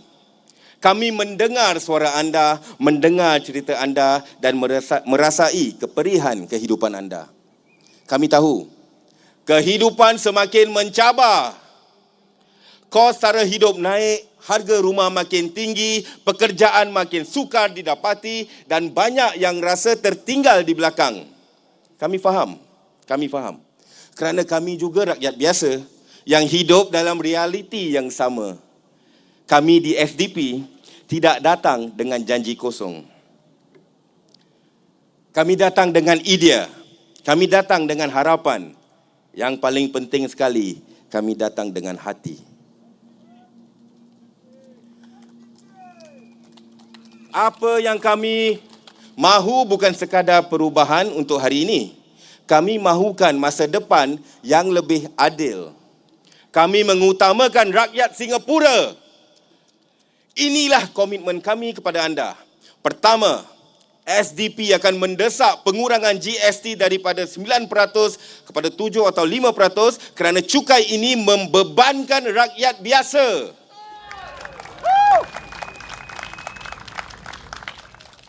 Kedua, SDP akan memansuhkan GST untuk barangan keperluan harian, makanan asas, ubat-ubatan, keperluan bayi supaya anda tidak perlu memilih antara makan atau membayar bil.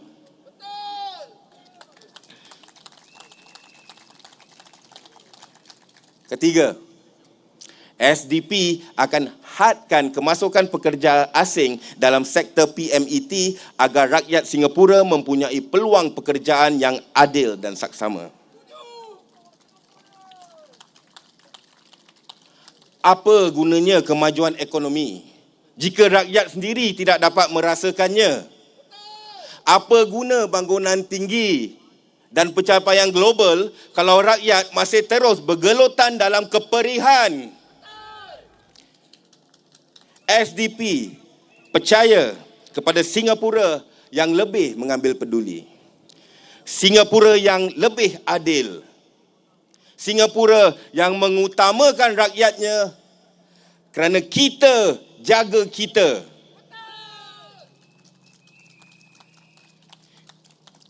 Ini bukan kempen semata-mata. Ini adalah satu gerakan. Gerakan untuk perubahan. Gerakan untuk masa depan.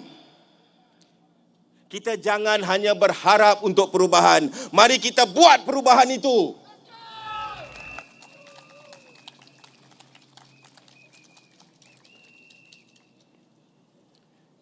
Izinkan saya berpantun sedikit ya. Duduk bawah blok main gitar. Gitar dimain oleh Encik Larry.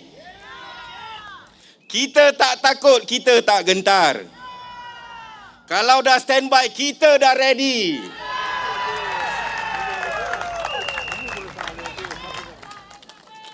Undilah harapan. Undilah keberanian untuk berubah.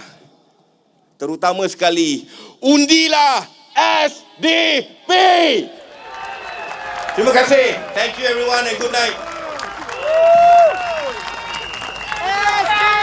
Thank you, and once again, thank you for your presence here. Without further introduction, because you all know him already, Dr. Paul Tambyah.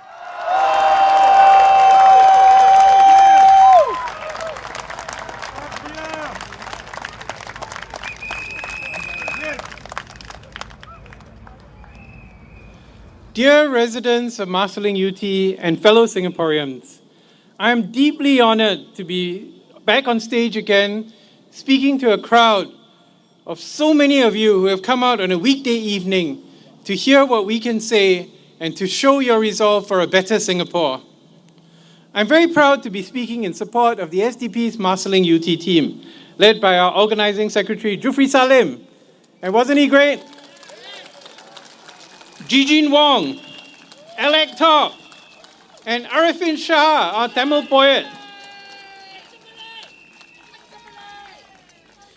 When SDP first announced our lineup for Marsiling-Yew, someone who I know and respect called me up and sent me a text. And she said, why is the SDP contesting in Marsiling-Yew? We need Lawrence Wong to remain as Prime Minister.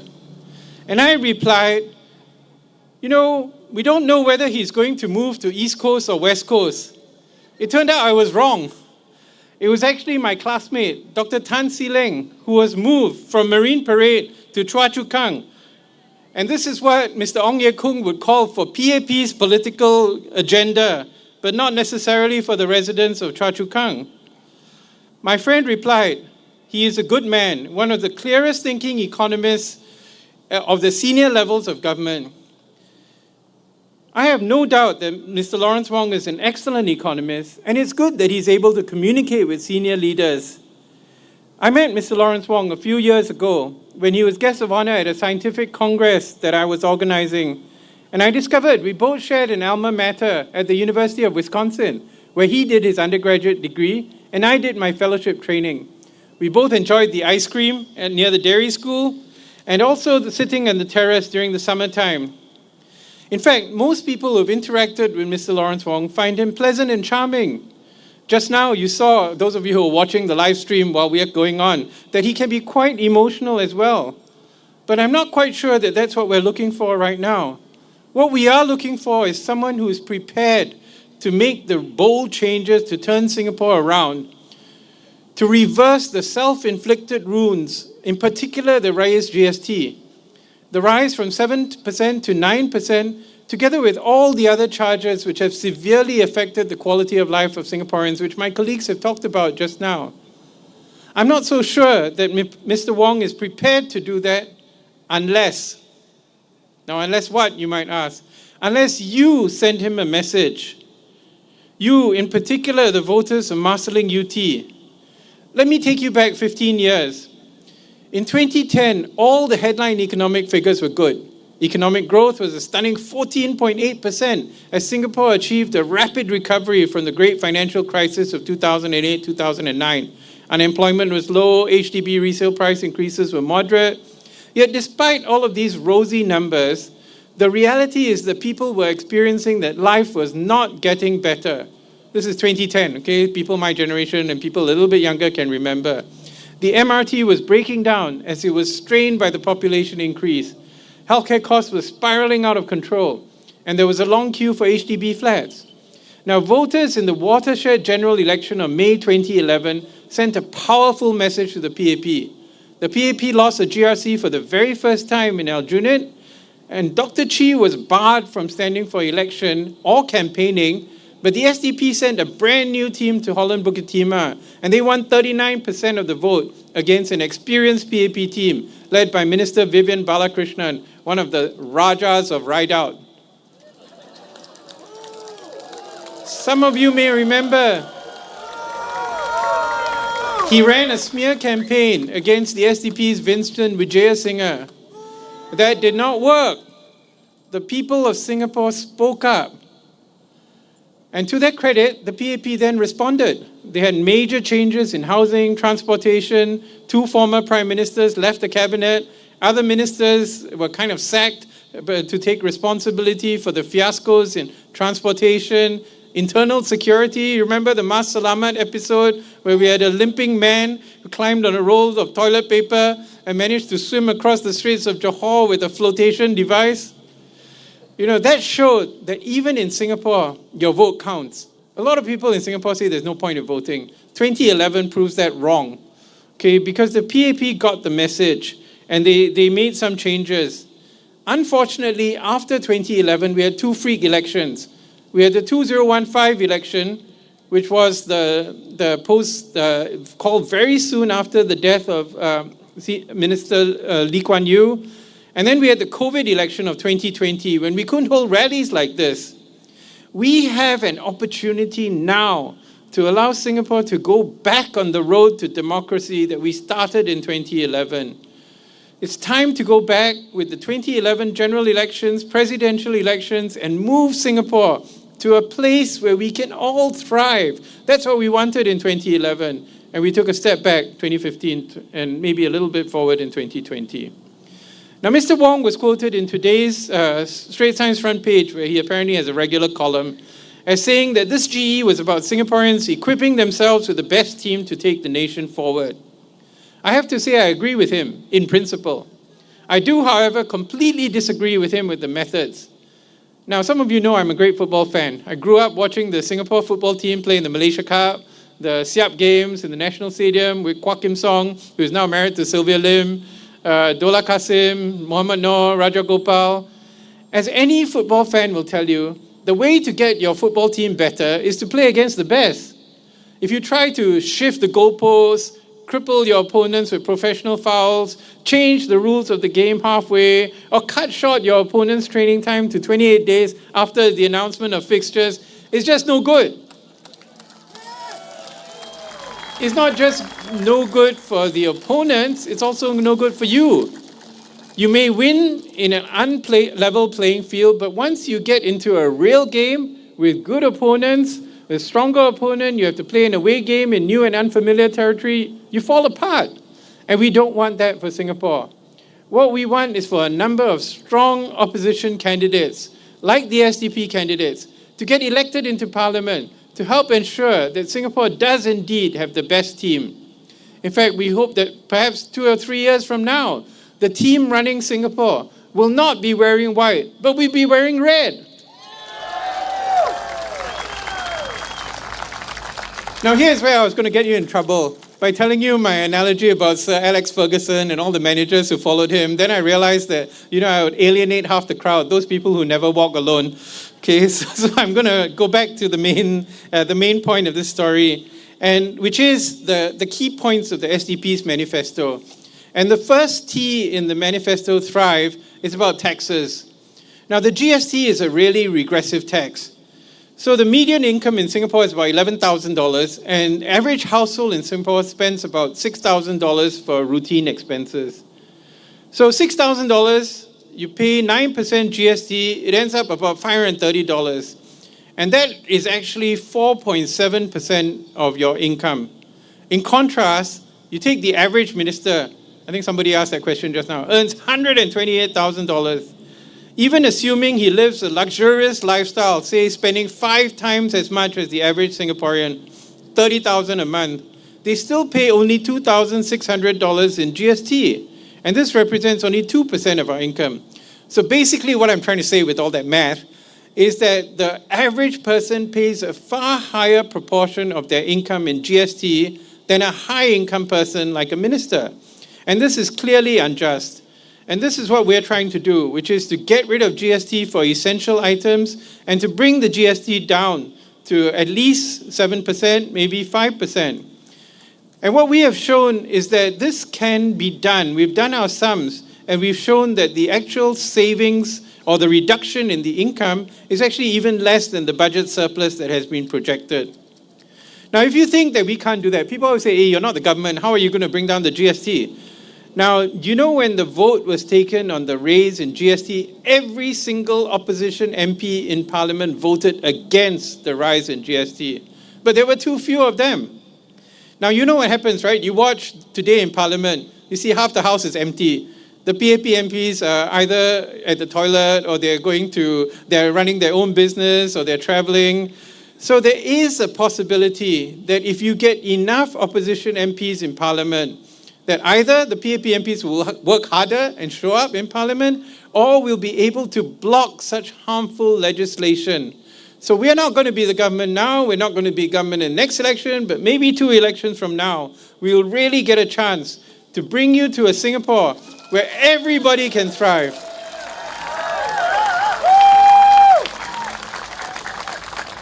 So what the SDP offers is a clear and ethical approach to taxation, which ensures that the needs of defense and internal security and the welfare of the people are taken care of fairly. The wealthy, who disproportionately benefit from the safe haven or safe environment provided by Singapore, should similarly at least pay a same proportion as the low-income Singaporeans, or ideally they should pay even more. We have a long way to go to reintroducing wealth taxes, including taxes on unearned income, but reducing the GST is one simple way to start the process of ensuring that those who benefit the most do not make the rest of us to pay for them to enjoy what we have built up through your hard work. So the SDP MP will be sure to raise the issues of taxation and its fairness soon after we are elected to Parliament. We would call on you to send a message to our Prime Minister and his team on 3rd May. Vote for the SDP for a better future. Vote for the SDP so you and your family can thrive and not just survive. Thank you. Thank you, Dr. Paul Tambyah. Once again, round of applause, please.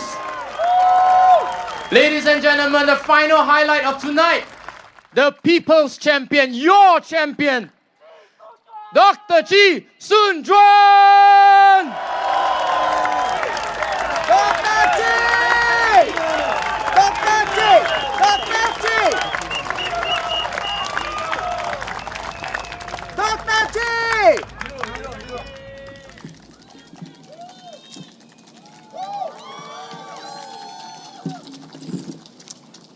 Good evening, everybody. Thank you for coming out tonight and making yourselves heard. It's especially good to be with all of you because this is our first rally in 10 years. We missed you in the last GE because of COVID-19. I'm so glad to see the back of the pandemic, and may it never happen to the world again. It was a very rough time for everyone.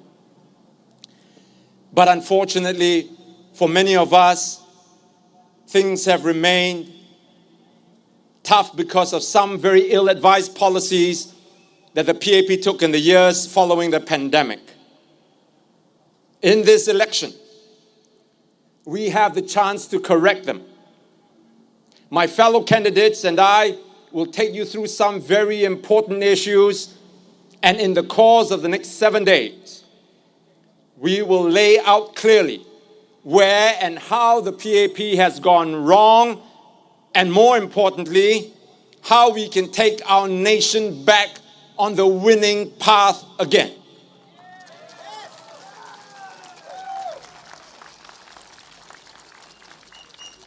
We will spell out for you an alternative vision for our nation, a vision that is filled with a promise and the hope of an intelligent, resilient, and innovative people, a people filled with a fierce regard for compassion and justice.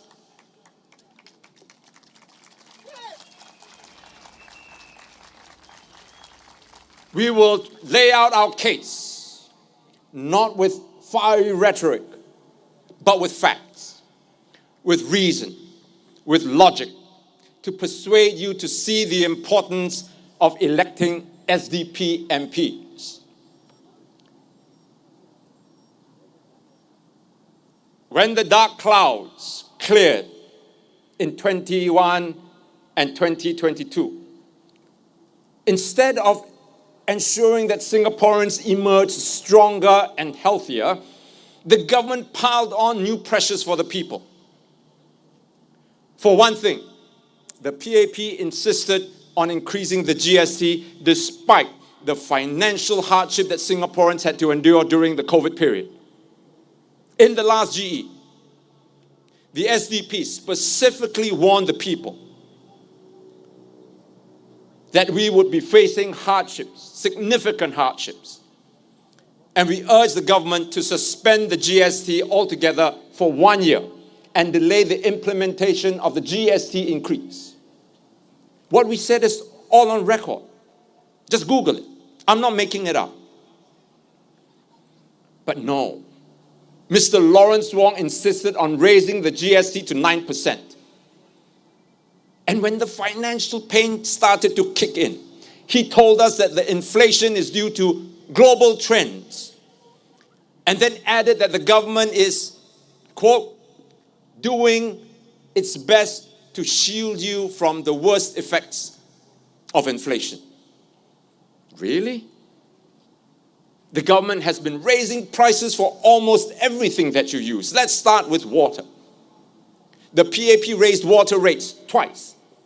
Once last year and another one this year. A total of an 18% increase. It already increased water prices by 30% in 2018. And water is not the only item that it increased. In December last year, bus and MRT rates went up by 6%. The government has increased fares every year for the last 5 years, save for 2020. In 2021, the PAP hiked petrol duty by an incredible 23%. And if you think that just because you don't drive, you're not impacted, well, think again. Higher prices at the pump means higher transportation costs for businesses, and that increase in costs is passed down to you, the consumer. ERP rates have been inching up. Electricity and gas rates have also been increasing through the years. So much so that Singapore Power, a government-owned company, has been collecting profits of billions of dollars.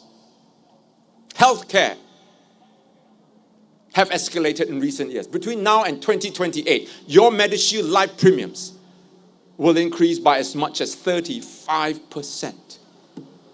PAP town councils all raised their service and conservancy charges in 2023 and then again last year in 2024. The NEA, National Environment Agency, raised your refuse collection fee in 2017 and then in 2022 and again in 2024.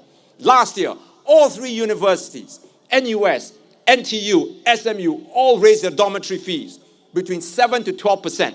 BTO prices have risen steadily over the years. So have childcare fees.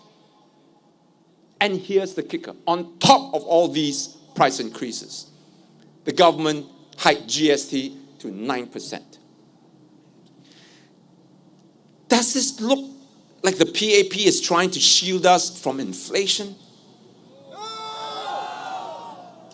So why is the PAP raising the GST despite such bleak times? One clue comes from what Mr. Lee Hsien Loong said, and I quote, "What will make you need to raise GST? Profligate spending and irresponsible, unsustainable plans. That is what will hurt and require you to raise taxes and GST," unquote. By the way, profligate spending means recklessly, extravagantly wasteful. And this is one of those rare moments where I agree with Mr. Lee. But it was the PAP's profligate spending that has caused it to have to raise the GST. What do I mean? Take, for instance, the Founders Memorial. If you go to Marina Barrage, you will see a section being cordoned off under construction right now. How much will this memorial cost you? A cool $335 million. And by the time that project is finished, it could cost a lot more. And the memorial is one of those nice to have things. but one that benefits the people very little. Now in 2022, it pledged nearly 1 billion, billion with a B. It pledged $1 billion to the Singapore Press Holdings, bailing out the company that is hemorrhaging money because no one is reading its newspapers. And remember how the government recently wasted $40 million on the failed Simply Go system. Billions more was spent to review the MRT system, only to have its worst breakdown in SMRT's history. Last year, when the East-West line was disrupted for nearly a week. You remember that? Yes. And then recently, the government started to replace traffic light crossing buttons to sensory ones, where you don't even have to press the button. You just have to wave at it, and then the light will change. Have you seen those? How much did it cost the public? Again, nice to have, but is it really necessary? Then there is this calendar. Have you received one in your letterbox? I'm sure many of you have. It's beautifully produced, ring bound, hardcover, every page filled with very snazzy pictures of your favorite PAP MP. Who printed it? For me, it was the Bishan Toa Payoh Town Council.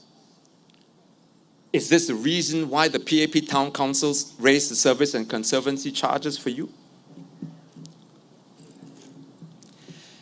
And I'm sure many of you have seen those digital display panels in your lift lobby, correct? They are expensive. I know, because I wanted to use them for my restaurant in Orange and Teal. But I was warned that these monitors break down easily and that they are expensive to repair and maintain. And sure enough, a short while after they were installed in my lift lobby, the monitors broke down and they had to be repaired. And they were subsequently taken down and replaced with another model. Imagine the sheer number of these monitors for the hundreds of thousands of lift lobbies across the island. How much money was wasted? And can you remember the nearly 1 million rubbish center that Ms. Grace Fu commissioned to be built? And every single year, the Auditor General's office flagged lapses, poor oversight, and wastage in government agencies when it comes to spending public funds. In some of these cases, police reports were lodged. Now, I cannot list all the examples of wasteful spending because we'll be here till tomorrow morning and then we'll have to buy everybody breakfast. Now, do you believe me when I say PAP is spend big, tax big? They waste, we pay. In the meantime, the ministers continue to collect their $1 million salaries and go and rent bungalows and live a life of luxury, a subject which I will be talking about in subsequent rallies. You won't want to miss what I have to say about this.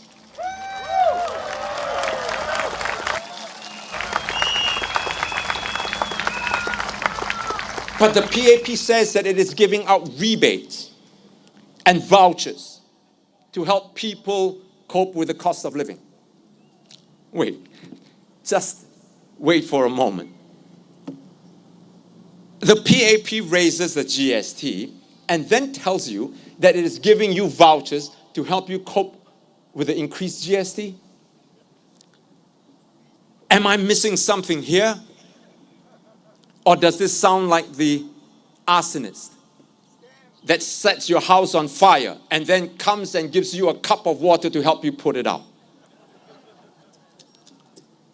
Makes sense to me. All I'm just saying is that just to make sense to me.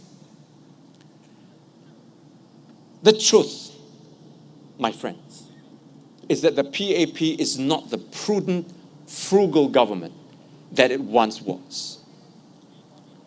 As I said, waste big, tax big. The new and younger ministers have tasted the high life. And like McDonald's, they're loving it.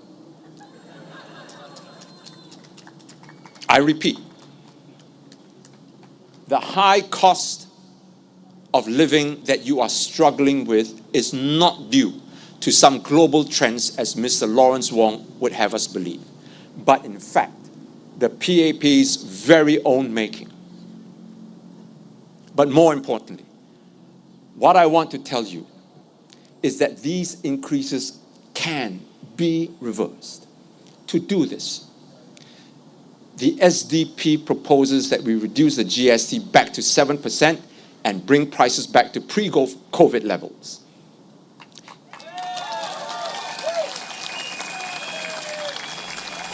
This is why you need SDP MPs in the next parliament.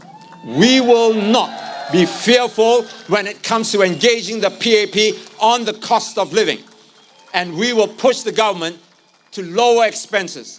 Costly, wasteful spending on unnecessary projects that don't add value to your lives will be called out. And we will scrutinize the PAP spending.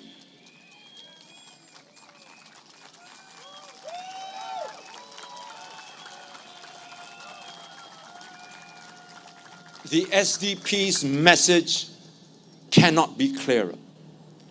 We must reduce the cost of living, not just give out vouchers, so that Singaporeans can stress less and live more.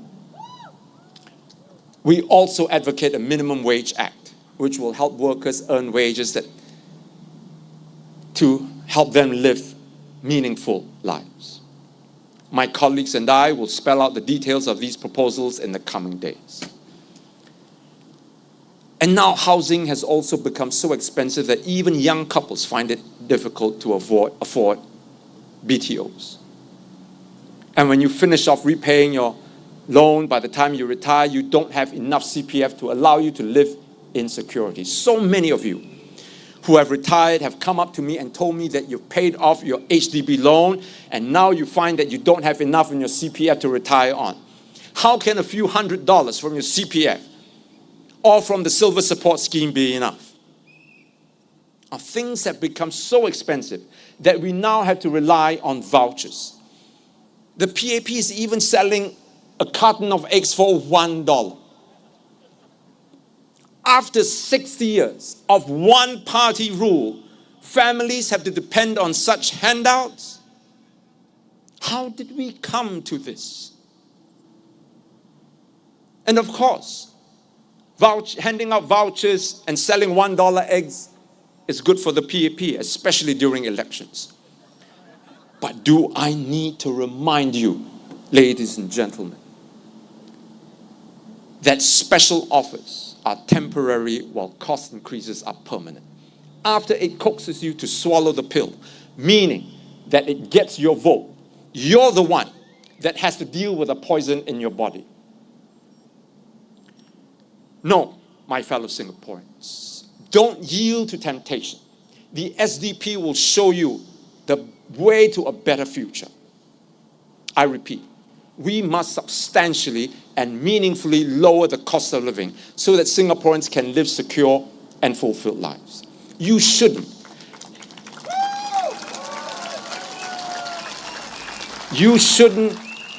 have to depend on vouchers to survive. The SDP wants you to thrive, not just survive. We want you to get ahead, not just get by.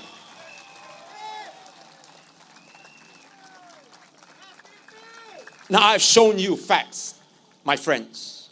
Just the facts. No need for any side dressing. No need for any chili sauce or gravy. Just plain verifiable facts. Because these facts speak for themselves.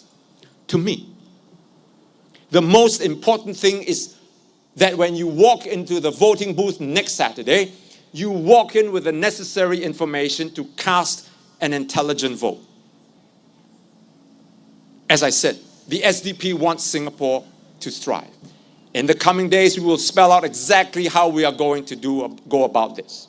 For now, I want to point out that the only thing that is stopping us from flourishing, from thriving as an economy, as a society, as a people, is fear.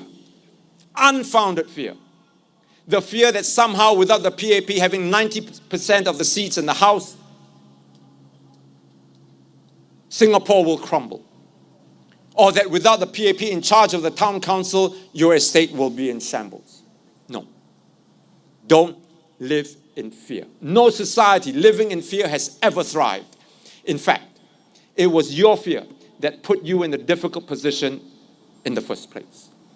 The more you fear, the worse your quality of life. Our alternative plan, our alternative vision will lift Singapore to new heights. Not just in wealth, but in wisdom. Not just in profits, but in purpose. In the way we dance, in the way we sing, in the way we dream and dare. The PAP offers fear. We offer hope. They say be careful. We say be courageous. They say stand in line. We say break free. They say this is as good as it gets. We say just wait. Just wait until we rise together. I see it, my friends. I feel it. I feel the fire in our people, the brilliance in our youth, the strength in our workers, the compassion in our community. Singapore has what it takes to stand tall and to compete among and against the best in the world. But we will never reach the sky if we keep clinging to the ground. We cannot fly if we allow fear to hold us down by our ankles. I'm asking you, my fellow Singaporeans, in this election, choose courage. Choose to live fully and rise boldly. Are you ready, my friends? Are you ready to spread your wings? Are you ready to soar? Then let us be the eagle, undaunted, unafraid, unstoppable, not the mouse that trembles in a dark hole in the ground.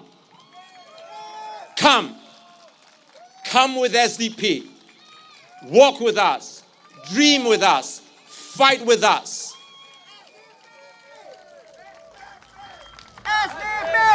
I have been.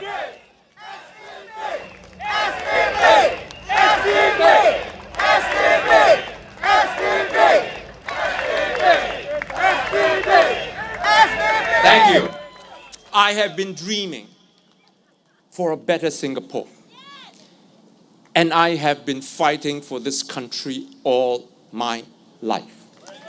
And I've never regretted 1 minute of it. Come with me. And I promise that together we will build a Singapore that doesn't just survive, but one that shines, one that soars, and one that thrives. Thank you, and good night, everybody. Thank you, Dr. Chee, and thank you, everybody. Lastly, we'd like to invite some of our staunchest supporters to come on stage to present a garland to Dr. Chee, please. Round of applause.